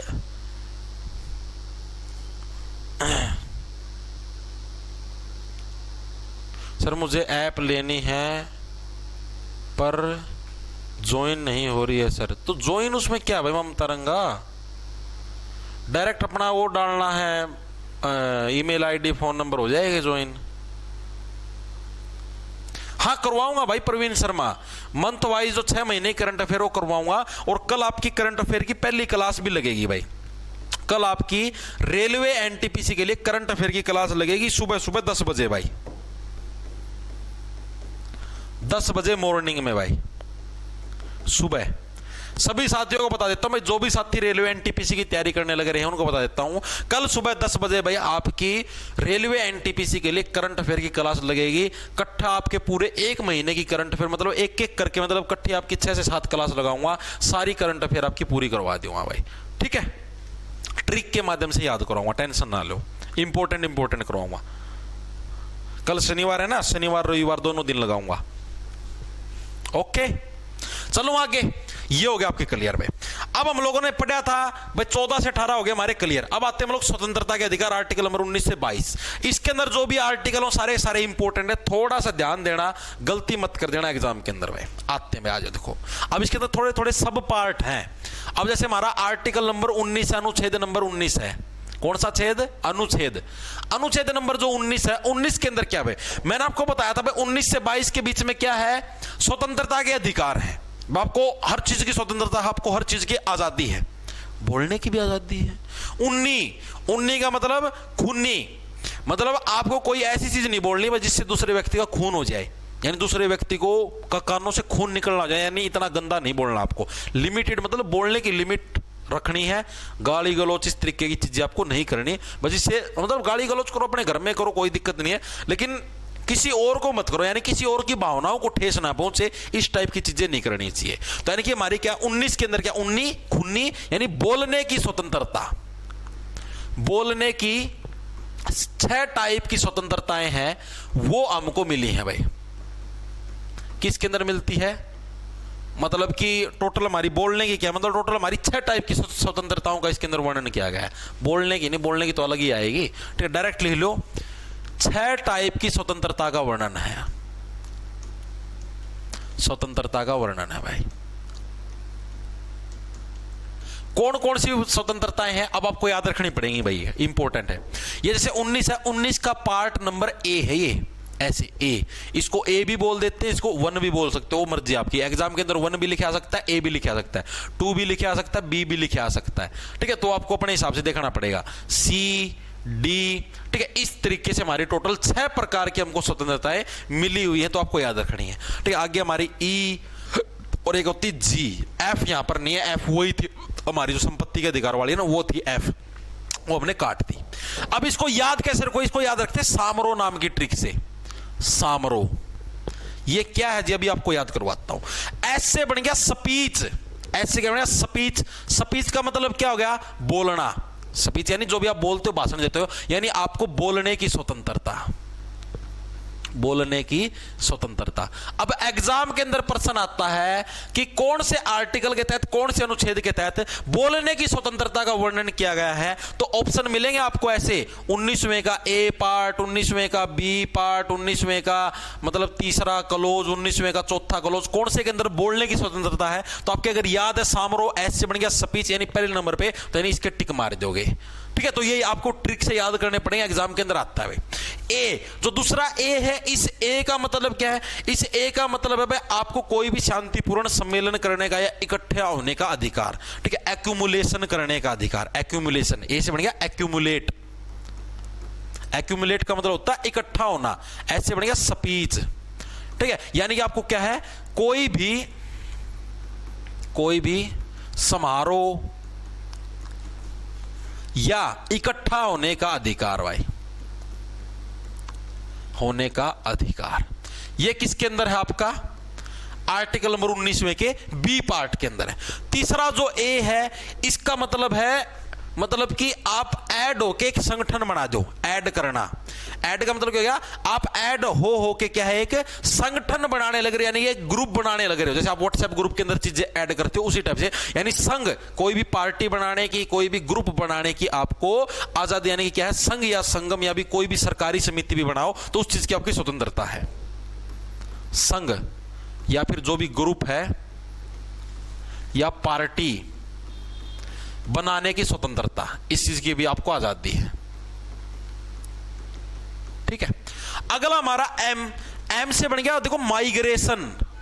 माइग्रेशन का मतलब क्या होता है, माइग्रेट का मतलब होता है कि आप एक जगह से दूसरी जगह पर आप जाने लग रहे हो, यानी भारत के अंदर आपको कहीं पर भी घूमने का अधिकार। माइग्रेशन का मतलब ये एक जगह से दूसरी जगह, भारत में कहीं भी घूमने का अधिकार। यह भी एग्जाम के अंदर आता है कि आपको जैसे मान लिया भाई दिल्ली से मुंबई जाना है फ्लाइट के अंदर या ट्रेन के अंदर, जैसे भी जाओ, तो ये कौन से आर्टिकल के तहत आपको ये आजादी है, आप दिल्ली से मुंबई जा सकते हो, तो कौन से आर्टिकल के तहत, 19वें के 4th पार्ट है जो हमारा एम से समारोह के अंदर एम बन गया, जो ये 4था पार्ट है, इसके तहत हमको ये आजादी है कि हम लोग क्या दिल्ली से मुंबई जा सकते हैं, हमारे ऊपर कोई रेस्ट्रिक्शन नहीं लगेगी। ठीक है, आर से क्या हो गया, रेजिडेंट। रेजिडेंट का मतलब हो गया घर, निवास, रहना, यानी कि आप पूरे भारत के अंदर कहीं पर भी रह सकते हो, कहीं पर भी बस सकते हो भाई। भारत में कहीं भी बसने का अधिकार, मतलब कहीं पर भी रहने का अधिकार। अगला आता हमारे पास ओ का मतलब क्या गया, ऑक्यूपेशन। ऑक्यूपेशन का मतलब पेशा, आप कोई भी काम कर सकते हो। पैसा, आपका पेशा क्या है, भाई मेरा पेशा टीचिंग है, भाई मैं यहां पर पढ़ाने लग रहा हूं। आपका पेशा क्या है, भाई मेरा पेशा क्लरिकल जॉब है, भाई मैं क्लर्क की जॉब करता हूं, गवर्नमेंट जॉब करता हूं। आपका पेशा क्या है, भाई मैं पुलिस की जॉब करता हूं। तो इस टाइप से आपका पेशा क्या है। ठीक है, यानी कोई भी व्यवसाय करने का अधिकार, कोई भी व्यवसाय यानी बिजनेस की स्वतंत्रता। ठीक है, तो चीजें क्लियर हुई। ई के बाद डायरेक्ट जी है, एफ कहां पर गया, एफ के अंदर था हमारे पास जो भी हमने बताया था ना, वो संपत्ति का अधिकार है। ठीक है, वो संपत्ति का अधिकार एफ के अंदर ही था, मतलब कि संपत्ति का जो एक तरीके से मेन अधिकार था। ठीक है, वो एफ पार्ट के अंदर भी आपकी संपत्ति, मतलब आप अपने माता पिता की संपत्ति है, उसको लेने की स्वतंत्रता भी है आपको, तो वो काट दिया गया। वैसे आर्टिकल नंबर 31 के अंदर भी उसका वर्णन और एफ के अंदर भी उसका वर्णन था, तो एफ हमने काट रखा है। ठीक है, तो ये याद रखना भाई, जी आएगा यहां पर, कभी एफ पे आओ। ठीक है, तो ये आपके याद हो गए 6 के 6। आर्टिकल नंबर 19 के तहत हमको कितनी 6 टाइप की स्वतंत्रताएं मिलती है, उनको याद करने की ट्रिक क्या है, सामरो सामरो सामरो। ठीक है, सामरो से कैसे याद रखोगे, एस से स्पीच, ए से एक्यूमुलेशन इकट्ठा होना, दूसरे ए से ऐड करके ग्रुप बनाना। ठीक है, एम से माइग्रेशन एक जगह से दूसरी जगह, आर से हमारा रेजिडेंट, कहीं पर भी रह सकते हैं, ओ से हमारा ऑक्यूपेशन, कोई भी पेशा हो। ये आपको याद रखने पड़ेंगे। एग्जामिनर पूछता है कि आपको मान लिया कोई भी काम करने की स्वतंत्रता है, संविधान के कौन से आर्टिकल के अंदर है, तो हमारे पास याद होना चाहिए आपका 19वें का कौन सा, जो जी पार्ट है, उसके अंदर हमको ये स्वतंत्रता मिलती है भाई। ठीक है, ये एग्जाम के अंदर पूछी जाती है। तो आर्टिकल नंबर 19 क्लियर है भाई सभी साथियों के, बताओ। सामरो ट्रिक मस्त है ट्रिकों के लिए तो हम जाने जाते हैं भाई, इसीलिए तो तुम पढ़ने लग रहे हो। ये अगर यहां पर ट्रिक नहीं होते तो तुम अभी तक जा चुके होते भाई।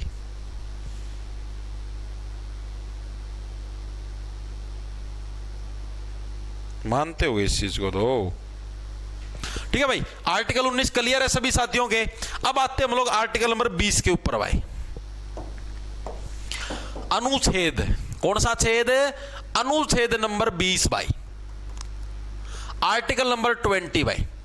इसके अंदर हमें किस चीज का जिक्र मिलता है, आर्टिकल नंबर 20 के अंदर 20 के अंदर हमें किस चीज का जिक्र मिलता है, हमें मिलता है अपराधों के लिए 2 सिद्धि के संबंध में संरक्षण। 18 प्लस के हो गए, आजादी के अंदर घूमने लग रहे हो, कोई ना कोई अपराध तो होगा भाई।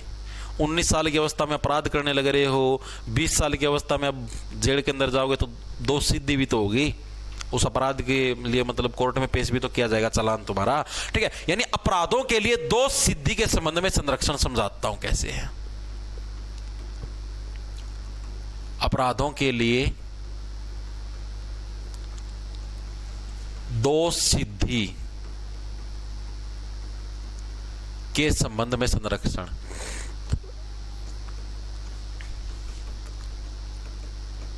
यानी कि क्या है भाई, आपने मान लिया कोई भी अपराध कर दिया, कोई भी गलती से मिस्टेक होगी, कुछ भी अपराध हो गया, तो उस केस के अंदर आपको कानून की तरफ से क्या क्या प्रोटेक्शन मिलती है उसके बारे में वर्णन मिलता है आर्टिकल नंबर 20 के बारे में। याद कैसे, कोई नॉर्मल तरीके से याद रह जाए, बाबा आपको आर्टिकल नंबर 19 के अंदर सारी टाइप की स्वतंत्रताएं मिली है, इतनी आजादी मिलने के बाद कोई ना कोई कांड तो करोगे, और वो कांड कर दिया तो भाई अपराध के लिए अब जेल के अंदर भी जाना पड़ेगा, तो उसके लिए भी आपको कुछ अधिकार दिए गए हैं भाई, क्या कुछ कैसे कैसे आपको सजा मिलेगी। तो इसके भी 3 सब पार्ट हैं, एक ए पार्ट यानी 20वें का ए पार्ट है हमारा, 20वें का बी पार्ट है और 20वें का सी पार्ट है। तीनों एग्जाम के अंदर पूछे जाते हैं भाई। ए पार्ट के अंदर क्या है, पहले नंबर पे भाई आपको एक अपराध के लिए एक ही सजा मिलेगी भाई। ये नहीं है भाई मान लिया आपने 4 मर्डर कर दिए तो भाई उसके लिए आपको 4 बार 10-10 साल की सजा मिलेगी। नो, चाहे 4 मर्डर करो, चाहे 1 मर्डर करो और चाहे 100 मर्डर करो, सजा वो एक ही मिलनी है। ये नहीं बस 100 मर्डर की 100 सजा मिलेंगी, ठीक है। यानी एक अपराध के लिए आपको क्या है, एक ही सजा मिलेगी। एक अपराध के लिए एक ही सजा का प्रावधान,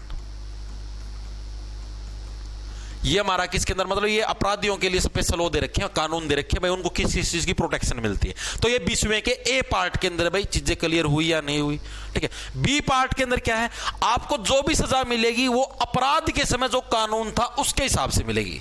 जैसे मान के चलते आपको समझाता हूं, मान लिया अभी 2025 के अंदर अभी ये मान लिया आपने मर्डर करते हो तो आपको 10 साल की सजा होती है, मान के चलते हम, ठीक है। तो आपने मर्डर किया, 10 साल की आपको सजा का अभी रूल चलने लगे रहे। बाय चांस आपने आज मर्डर किया है, आपको मतलब कि आज के हिसाब से 10 साल की सजा मिलनी चाहिए, और बाय चांस कल ही ये रूल बदल जाए, उसके अंदर यह जब अब तो मर्डर करने वाले को फांसी की सजा दी जाएगी। सोच चुका अगर कल ये रूल बदल जाए तो आपको जो सजा मिलेगी ना वो आज के हिसाब से मिलेगी। मतलब जिस दिन आपके ऊपर एफआईआर दर्ज हुई है, आज क्या रूल था, जिस टाइम आपने अपराध किया है आज ये रूल था, आपको 10 साल की सजा मिलेगी, तो आपको जो अब सजा मिलेगी कोर्ट में वो 10 साल के हिसाब से मिलेगी, मतलब आज वाले रूल के हिसाब से मिलेगी, ना कि जो चेंज हुआ आपके अपराध करने के बाद जो रूल चेंज हुआ उसके हिसाब से, ठीक है। यानी क्या चीज बोले है भाई, अपराध के समय जो रूल था उसके हिसाब से सजा मिलेगी।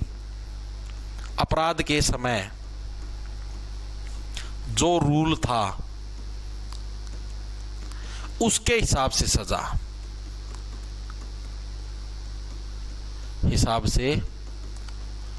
मिलेगी, ठीक है।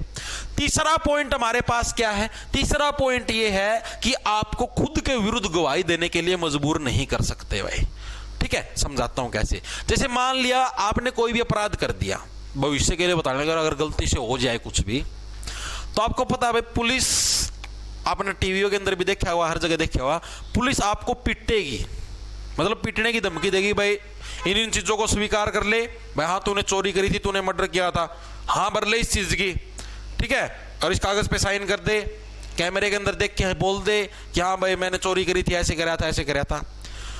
आप बोलोगे कि नहीं, जैसे बाय चांस आपने वो चीज की भी नहीं, आपको झूठा फंसाने लग रहे हैं, ठीक है, आप मतलब बोलते नहीं भाई मैंने तो की नहीं, मैं क्यों हाँ भरूं, तो वहां पर इतनी बहस नहीं करनी, नहीं भरोगे हाँ वो आपको पिटेंगे, आपके डंडों से पिटाई करेंगे, 3rd डिग्री भी दे सकते, क्या पता कौन कौन सी डिग्री दे, ठीक है। मतलब कि आपको लास्ट में वो हाँ भरवा लेंगे आपसे अपने आप ही, तो इसीलिए पहले यहाँ पर देना।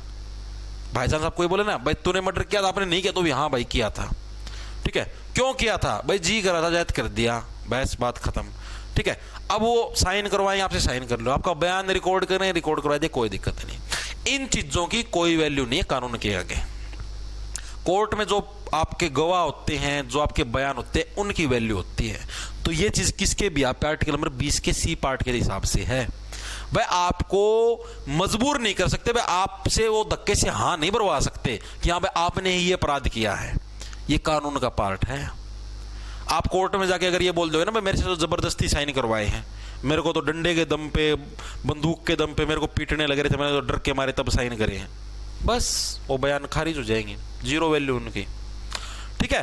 तो ये मैं आपको भविष्य के लिए बताने लगे ना, बाय चांस अगर आपके साथ कुछ ऐसा होता भी है तो पिटाई से बचने के लिए भाई पहले यहां पर देना कि हाँ भाई मैंने ये चीज की है, वो चीज की है, कोई दिक्कत नहीं होगी। कोर्ट के अंदर जाके सिर्फ आपको ये बोलना भाई मेरे से मेरे को धक्के से करवाया गया है, धक्के से पीटने लग रहे थे, मतलब गन पॉइंट पे डंडा लगा के, मतलब कैसे भी करके मेरे से धक्के से डरा धमका के इन्होंने यहाँ भरवाई है, ये मेरा बयान नहीं है, मैंने ऐसी कोई भी चीज नहीं की, बस वो बयान आपके कैंसिल हो जाएंगे, सिंपल सी चीज है, ठीक है। तो यानी क्या है, स्वयं के विरुद्ध आपको गवाही के लिए मजबूर नहीं कर सकते, उल्टा कोर्ट उनको धमकाए और तुमने क्यों इसको मजबूर किया, उनको एक आधे को सस्पेंड और करेगा। ठीक है, स्वयं के विरुद्ध गवाही के लिए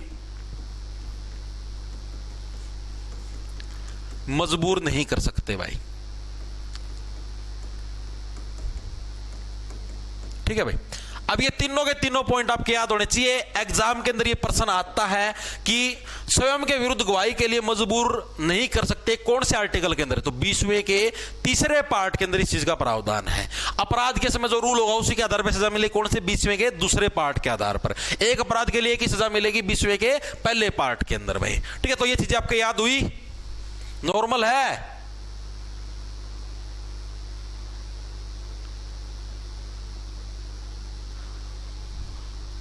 हाँ, तो एफआईआर भाई जब होगी ना उसी के हिसाब से होगा। एफआईआर अगर आपकी रूल चेंज होने के बाद हुई तो उसके हिसाब से मिलेगी सजा।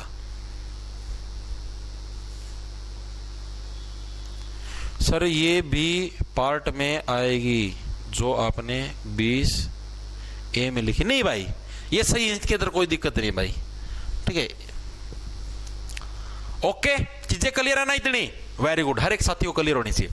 अब आते हैं हम लोग आर्टिकल नंबर 21 के ऊपर। 21 के अंदर भी आपको आजादी है, आ जाओ भाई। अब आते हैं हम लोग कौन से छेद के ऊपर, अनुच्छेद नंबर 21 के ऊपर भाई। अनुच्छेद नंबर 21, इसके अंदर हमें किस चीज का प्रावधान मिलता है भाई। आर्टिकल नंबर 21 के अंदर हमको इस चीज का प्रावधान मिलता है। देखो 21 के अंदर क्या मिलता है आपको, एक तो आपको मिलती है भाई जीवन जीने की स्वतंत्रता, मतलब आपसे कोई आपका जीवन नहीं छीन सकता, जीवन जीने की स्वतंत्रता मिलेगी। दूसरा आपको राइट टू प्राइवेसी मिलेगी, राइट टू प्राइवेसी यानी कि आपको प्राइवेसी रखने का अधिकार मिलेगा। आप प्राइवेसी रख सकते हो, आपको कोई रोक नहीं सकता। आपको अपनी महिला मित्र के साथ होटल रूम में जाना है, आप जा सकते हो। पुलिस वाले डिस्टर्ब करे, केस कर सकते हो कि हमारी प्राइवेसी को भंग कैसे किया, आर्टिकल नंबर 21 के तहत 21 करते हुए तुमने डिस्टर्ब कैसे कर दिया, गोभी खोद देंगे। ठीक है, इस तरीके से। तो देखो कैसे भाई, आर्टिकल 21 का मतलब क्या हो गया, 21 का मतलब हो गया 21। ठीक है, अब आप ये बताओ 21 आपको हमेशा कहां पर मिलेगी, प्राइवेसी के अंदर मिलेगी, जी बिल्कुल मिलेगी। और जब तक आपको 21 मिलती है तभी तो जीवन जीने का मजा आता है। जब तक आपको 21 मिलती रहेगी तभी तो जीवन जीने में मजा आएगा। जिस दिन आपको 21 मिलनी बंद होगी उस दिन से जीवन जीने में क्या मजा आएगा, कोई मजा नहीं है। ठीक है, यानी कि आर्टिकल नंबर 21 के अंदर क्या, जीवन जीने की स्वतंत्रता और हमारा राइट टू प्राइवेसी, दोनों के दोनों आर्टिकल हमारे इसी के अंदर है भाई। अब एग्जाम के अंदर एक प्रश्न और आता है कि आपका सोने का अधिकार, ये घुमा के पूछता है एग्जामिनर, सोने का अधिकार है कौन से आर्टिकल के अंदर दिया गया है। सोने का मतलब भी क्या हो गया, आपको पूरी आजादी है। ठीक है, आप प्राइवेसी के अंदर कहीं पे सो, कुछ भी करो। ठीक है, आपको जीवन जीने की आजादी, आप सो जागो कुछ भी करो। ठीक है, हमको कोई मतलब नहीं है, फिर आगो। ठीक है, तो ये किसके अंदर आता है, आर्टिकल नंबर 21 के तहत। विदेश यात्रा का अधिकार, ये भी एग्जाम के अंदर आता है भाई, आपको विदेश यात्रा का अधिकार, आप विदेश के अंदर जा सकते हो या नहीं जा सकते, ये भी आर्टिकल नंबर 21 है। आपको जीवन की स्वतंत्रता, आप कहीं पे जाओ, विदेश में जाओ, कहीं पे जाओ, हमको क्या लेना देना भाई। ठीक है, इसके अलावा बिजली यूज करने का अधिकार, ये सारे मतलब जो भी आपको एक्स्ट्रा जो भी अधिकार दिखे ना, आपने भैया लगे भाई ये तो हमने पढ़ा ही नहीं था, तो सारे के सारे अधिकार हमारे आर्टिकल नंबर 21 के अंदर ही आते हैं। जो भी फालतू ये दिखे ना भाई ये तो हो ही नहीं सकता, किसी भी उसके अंदर नहीं है, वो सारे आर्टिकल नंबर 21 के अंदर आएंगे भाई। बिजली यूज करने का, विदेश जाने का, सोने का अधिकार, लैट्रिन करने का अधिकार, ठीक है, गैस छोड़ने का अधिकार, पेशाब करने का, सारे आर्टिकल नंबर 21 के तहत आते हैं। ठीक है, हाँ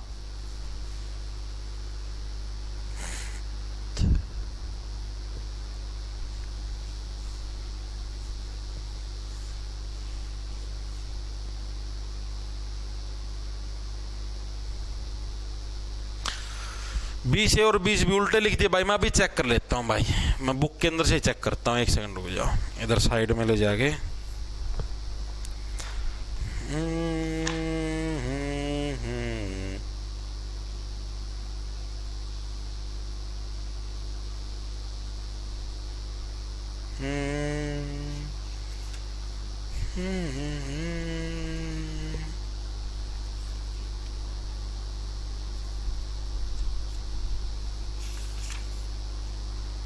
एक सेकंड रुक जाओ, मैं चेक कर लेता हूँ।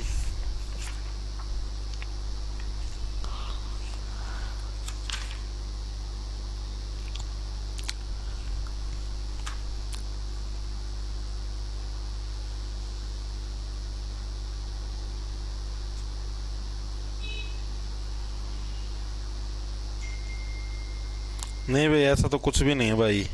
जोन साहब बोलने लग रहे हो, ए भी उल्टा नहीं भाई, सही है ये।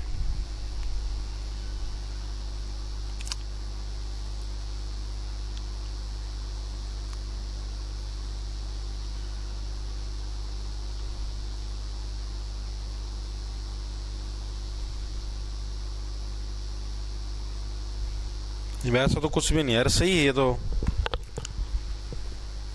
परफेक्ट है, कोई दिक्कत नहीं है। अरे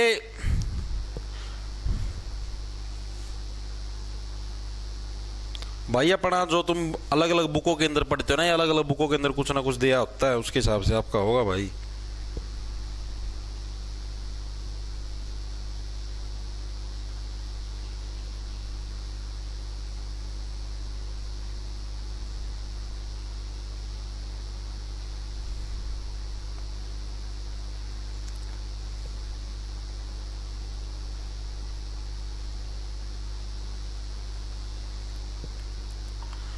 भाई ने संतरिया रंग की बजाय येलो रंग का करवा ले, फिर नुका कॉपीराइट आओगा उसमें, फिर कॉपीराइट का भी कोई झंझट को नहीं भी, जमा भी उस रंग का दिखा है वो। चले भाई आगे। हाँ सही है। कौन है यार ये?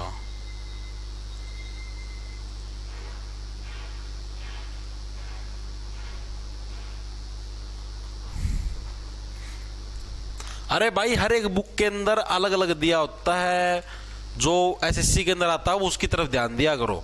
अब आपने जो बुक पढ़ी हुई क्या पता उसके अंदर कुछ अलग दे रखा हो, उसने ये उल्टा सीधा दे दिया हो कि सर 4.5 हो गए, 4.5 हो गए, तो फिर क्या करें भाई, चीज तो करनी पड़ेगी पूरी, आज तो पूरा करते हो गए, कोई दिक्कत नहीं है बस। ठीक है, अब हमने आर्टिकल नंबर 21 पढ़ लिया। अब 21 का एक और सब पार्ट है, कौन सा है? Article number 21A। ठीक है, इसका ए पार्ट और है। इसके अंदर आपको क्या दे रखे? इसके अंदर दे रखे आपका 6 से 14 वर्ष तक के बच्चों के लिए अनिवार्य और मुफ्त शिक्षा। भाई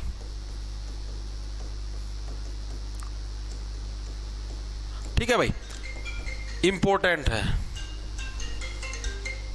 क्या दे रखे आर्टिकल नंबर 21 के अंदर? 6 से 14 वर्ष तक के बच्चों के लिए क्या है? अनिवार्य और मुफ्त शिक्षा का प्रावधान कौन से आर्टिकल के अंदर है? आर्टिकल नंबर 21 के ए पार्ट के अंदर। भाई 21 करोगे तो बच्चा तो उत्पन्न करोगे, एक बच्चा उत्पन्न हो गया तो फिर क्या 6 से 14 वर्ष तक के बच्चों के लिए अनिवार्य और मुफ्त शिक्षा का प्रावधान किसके अंदर है? आर्टिकल नंबर 21A के अंदर है। कौन से संविधान संशोधन के तहत ऐड किया गया? मैंने आपको पहले भी करवाया था, 86वां संविधान संशोधन था जो कि साल 2002 के अंदर हुआ था, उसके तहत इसको भारतीय संविधान में ऐड किया गया था। भाई चीजें क्लियर है? Very good.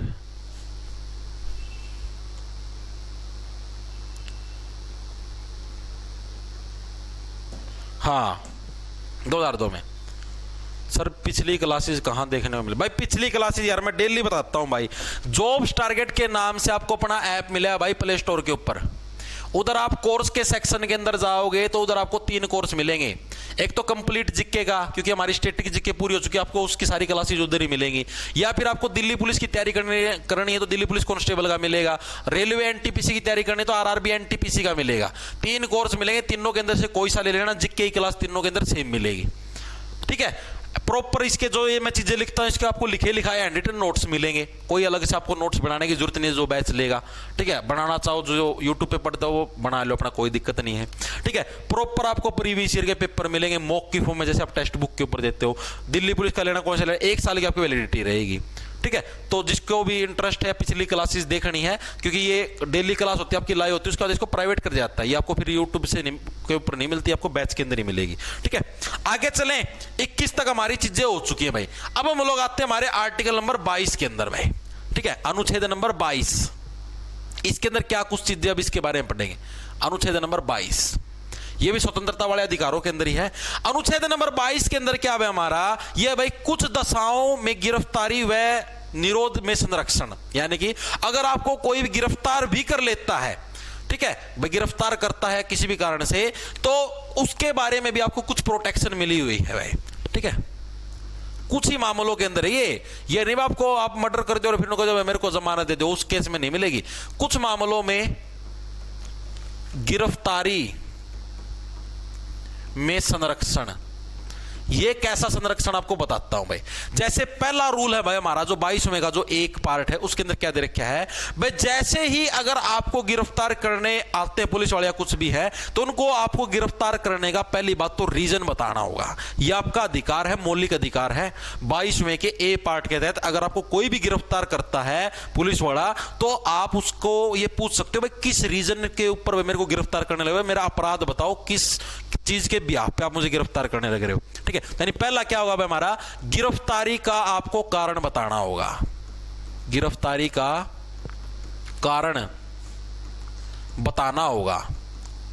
ठीक है, किसको, आप ना, कौन बताना, पुलिस वाले आपको बताएंगे भाई हाँ भाई हम आपको इस चीज की वजह से गिरफ्तार करने लग रहे। दूसरा, 24 घंटे के अंदर आपको मजिस्ट्रेट के सामने पेश करना होगा भाई। 24 घंटे से ज्यादा आपको पुलिस वाले थाने के अंदर नहीं रख सकते गिरफ्तार करके। ठीक है, आपको 24 घंटे के अंदर अंदर क्या है, मजिस्ट्रेट है जो यानी जज साहब की तरह होते हैं, उनके पास आपको पेश करना पड़ेगा।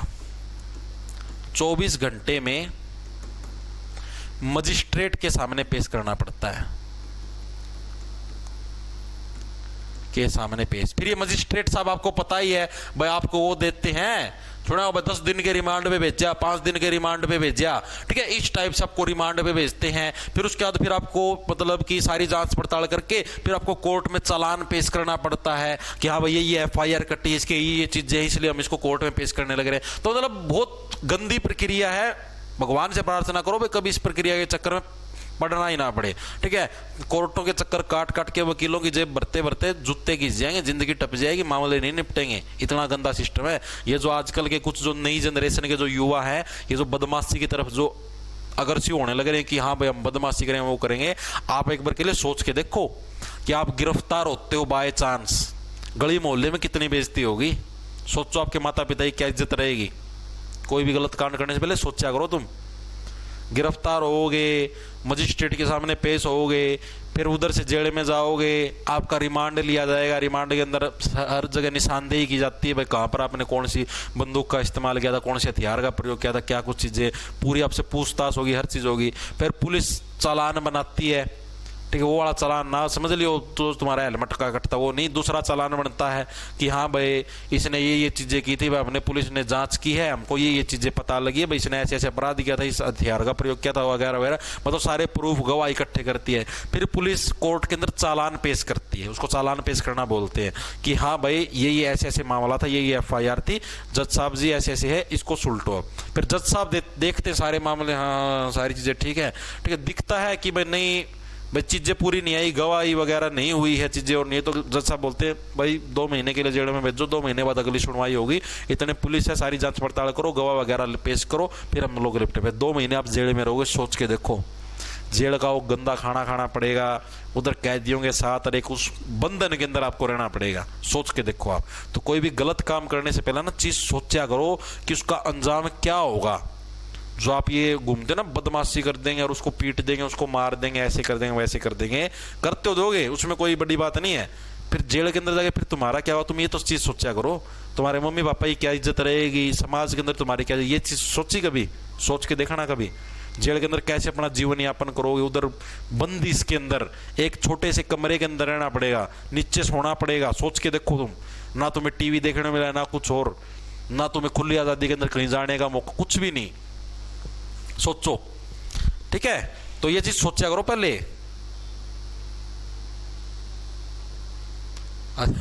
मानसून आज के टाइम में कोई बेइज्जती नहीं होता, तारीफ समझते हैं उसको। हाँ ये चीज भी है भाई, ये चीज भी हमने देखी, तारीफ ही समझते हैं। प्राउड फील करें वो भाई मैं 2 बार जेल में आया। दोनों की बहुत प्राउड की बात है। लेकिन जो शादी भी नहीं होती है ऐसे लोगों की, मजाक की बात नहीं है। अगर किसी को पता लग जाए भाई जेल में जाया हुआ है या लड़ाई झगड़ों के अंदर था, FIR भी हुई है, तो भी शादी नहीं करते लोग ऐसे लोगों के घरों में। मजाक की बात नहीं, सच्ची बात है ये। आप देख भी लेना अपने आसपास में, अपने मम्मी पापा से पूछ के देख लो कि पापा ऐसी ऐसी कोई लड़की है, उसके पापा ने कोई अपराध किया हो, जेल के अंदर गया, शादी कर दोगे? बिल्कुल नहीं करेंगे। पापा उस लड़की का भाई, उसने ऐसे ऐसे कांड किया हुआ, जेल में गया हुआ है, शादी कर दोगे? बिल्कुल नहीं करेंगे। शर्त लगा लो, कर दे दो। ठीक है। तीसरा हमारा क्या है भाई, मनपसंद वकील से सलाह लेने की आपको छूट मिलेगी भाई। मनपसंद वकील से सलाह लेने की छूट। तो ये 3 भी आपके प्रावधान है, इस चीज की भी आपको आजादी मिलेगी भाई। ठीक है, ये प्रावधान हमारे किसके अंदर, आर्टिकल नंबर 22 के अंदर है भाई। चीजें क्लियर है भाई?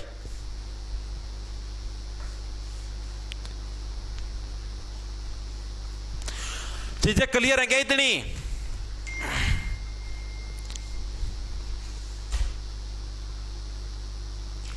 ओके, तो आर्टिकल नंबर 22 यानी स्वतंत्र, आपको जो अगर आपकी गिरफ्तारी होती है, गिरफ्तारी के बाद आपके कौन कौन से अधिकार होते हैं उनके बारे में इसके अंदर आपका दिया गया है। अब हम लोग बात करते हैं आर्टिकल नंबर 23 और 24, बस फटाफट करेंगे, 2 आर्टिकल और करेंगे, फिर तुम्हारी छुट्टी कर दूंगा, बाकी बच्चे हुए फिर कल करेंगे क्योंकि समय इतना है नहीं। आर्टिकल नंबर 23 और आर्टिकल नंबर 24 भाई, इनके अंदर किन किन चीजों के बारे में बताया गया है। 23 के अंदर क्या मैंने आपको बताया, 23-24 के अंदर शोषण के बारे में चीजें दे रखी हैं। 23 के अंदर जो दे रखे भाई, आप मानव का व्यापार नहीं कर सकते, आप लोगों को बेच नहीं सकते। कई लोग नहीं करते, छोटे बच्चों को किडनैप कर लेते हैं और उनको समुद्र में बिठा के बेच देते हैं, ट्रकों में बिठा के उनको बेच देते हैं, सेल कर देते हैं। ठीक है, यानी कि आप मानव का व्यापार नहीं कर सकते, मानव का व्यापार नहीं कर सकते भाई। ठीक है, यानी व्यापार करने का मतलब क्या, उसका शोषण ही तो करने लगे रहे हो। और दूसरा क्या हमारा 24वें के अंदर, बाल श्रम नहीं करवा सकते आप लोग, यानी बच्चों से आप काम नहीं करवा सकते। मेनली कौन से, 14 साल से छोटे बच्चों, 14 वर्ष से छोटे बच्चे, ये भी किसके अंदर आता है हमारा, ये भी हमारा शोषण के विरुद्ध अधिकारों के अंदर। तो आर्टिकल 23-24 दोनों क्लियर है। 23 के अंदर क्या है भाई, आप लोग क्या है, किसी भी व्यक्ति को बेच नहीं सकते, उसका व्यापार या बिजनेस नहीं बना सकते। ठीक है, तो और 24 के अंदर क्या है, 24 के अंदर चुभना, जिनको बच्चे चुभते हैं ना वो बच्चों से काम करवाते हैं, बस ये वाला याद रखना, दूसरा वाला अपने आप याद रह जाएगा, क्योंकि 23-24 के अंदर शोषण है। जिनको बच्चे चुभते हो क्या, बच्चों से मजदूरी करवाते, काम करवाते 14 साल से छोटे बच्चों से, ऐसा में बिल्कुल भी नहीं करना चाहिए भाई। ठीक है, तो भाई 1 घंटा लगभग 20 मिनट की क्लास हो चुकी है, आज के लिए काफी है, बाकी कल कर लेंगे, कोई दिक्कत नहीं। वैसे तो मैं सोचा था 32 के 32 करवा देंगे, लेकिन भाई ज्यादा लेट हो जाओगे आप लोग भी। ठीक है, 4:30 बज गए हैं, कुछ साथियों को घर पे जाना, तब बसों के अंदर वगैरह गांव से आते हैं। ठीक है, तो उसमें समय लगता है। तो भाई आज के लिए इतना काफी है। आप एक बार के लिए मेरे को बताओ, जितनी चीजें मैंने आपको करवाई हैं, ठीक है, अभी तक जितने भी आर्टिकल करवा दिए या भाग नंबर 3 मौलिक अधिकारों के बारे में जो भी चीजें मैंने पढ़ी है, एमसीक्यू की है, सारी चीजें आपके क्लियर तो होगी ना भाई। किसी के कोई डाउट हो, कोई भड़क हो, कोई चीज याद ना हुई हो तो आप मेरे को बता सकते हो। ठीक है, मेरे हिसाब से हर एक साथी को क्लास में मजा आया होगा। ठीक है, सारी की सारी चीजें आपके याद भी होंगी, क्लास में एंटरटेनमेंट भी पूरा आया होगा। ठीक है भाई, तो भाई क्लास कैसी लगी कमेंट करके जरूर बता देना। और अगर आपको ये क्लास देखनी है, इसके हैंड रिटन नोट्स चाहिए, तो जॉब्स टारगेट के नाम से आपको अपना ऐप मिला प्ले स्टोर पर, उसको डाउनलोड कर लेना। उधर कोर्स के सेक्शन के अंदर जाओगे तो कंप्लीट जीके का कोर्स मिलेगा, दिल्ली पुलिस का मिलेगा, रेलवे एनटीपीसी का मिलेगा, कोई सा ले लेना। 1 साल की आपकी वैलिडिटी है। इनकी प्रीवियस ईयर के पेपर भी मिलेंगे, दिल्ली पुलिस और रेलवे वाले उसके अंदर भाई। ठीक है, आपको मॉक की फॉर्म में आप लगाना चाहो, नए ईयर के पेपर भी मिलेंगे, प्रॉपर हैंड रिटन नोट्स मिलेंगे जीके के, साइंस के। ठीक है, तो जो भी साथी इंटरेस्टेड है वो कर सकता है। मैथ रीजनिंग के अंदर प्रॉपर प्रैक्टिस सेट भी डालते हैं आपके, जैसे मान लिया अभी सिंपल इंटरेस्ट चलने लग रहा है, सिंपल इंटरेस्ट कंप्लीट होते ही उसके हम प्रैक्टिस सेट डालते हैं। वैसे 100% डाल दिए, जो भी 2023-24 के अंदर अलग अलग एग्जामों के अंदर आए। आपको कोई बुक भी लेने की जरूरत नहीं पड़ेगी, आप उसका प्रिंट लगा के आराम से पढ़ सकते हो। ठीक है भाई, ओके। तो भाई अरे एक और चीज याद रखना, कल सुबह 10 बजे रेलवे एनटीपीसी के लिए आपकी करंट अफेयर की लाइव क्लास होगी भाई। ठीक है, पूरे 1 महीने की करंट अफेयर करवा दूंगा, 7-8 दिन लगातार क्लास लूंगा, सुबह 10 बजे 7-8 दिन भाई आपकी सारी की सारी करंट अफेयर मैं आपकी पूरी करवा दूंगा भाई। ठीक है, 7-8 दिन के अंदर भाई, 7-8 महीनों की करनी है, हर एक मंथ की करेंगे, सारी ट्रिक से याद करवाने का काम मेरा है। ठीक है भाई, ओके, मिलते हैं भाई।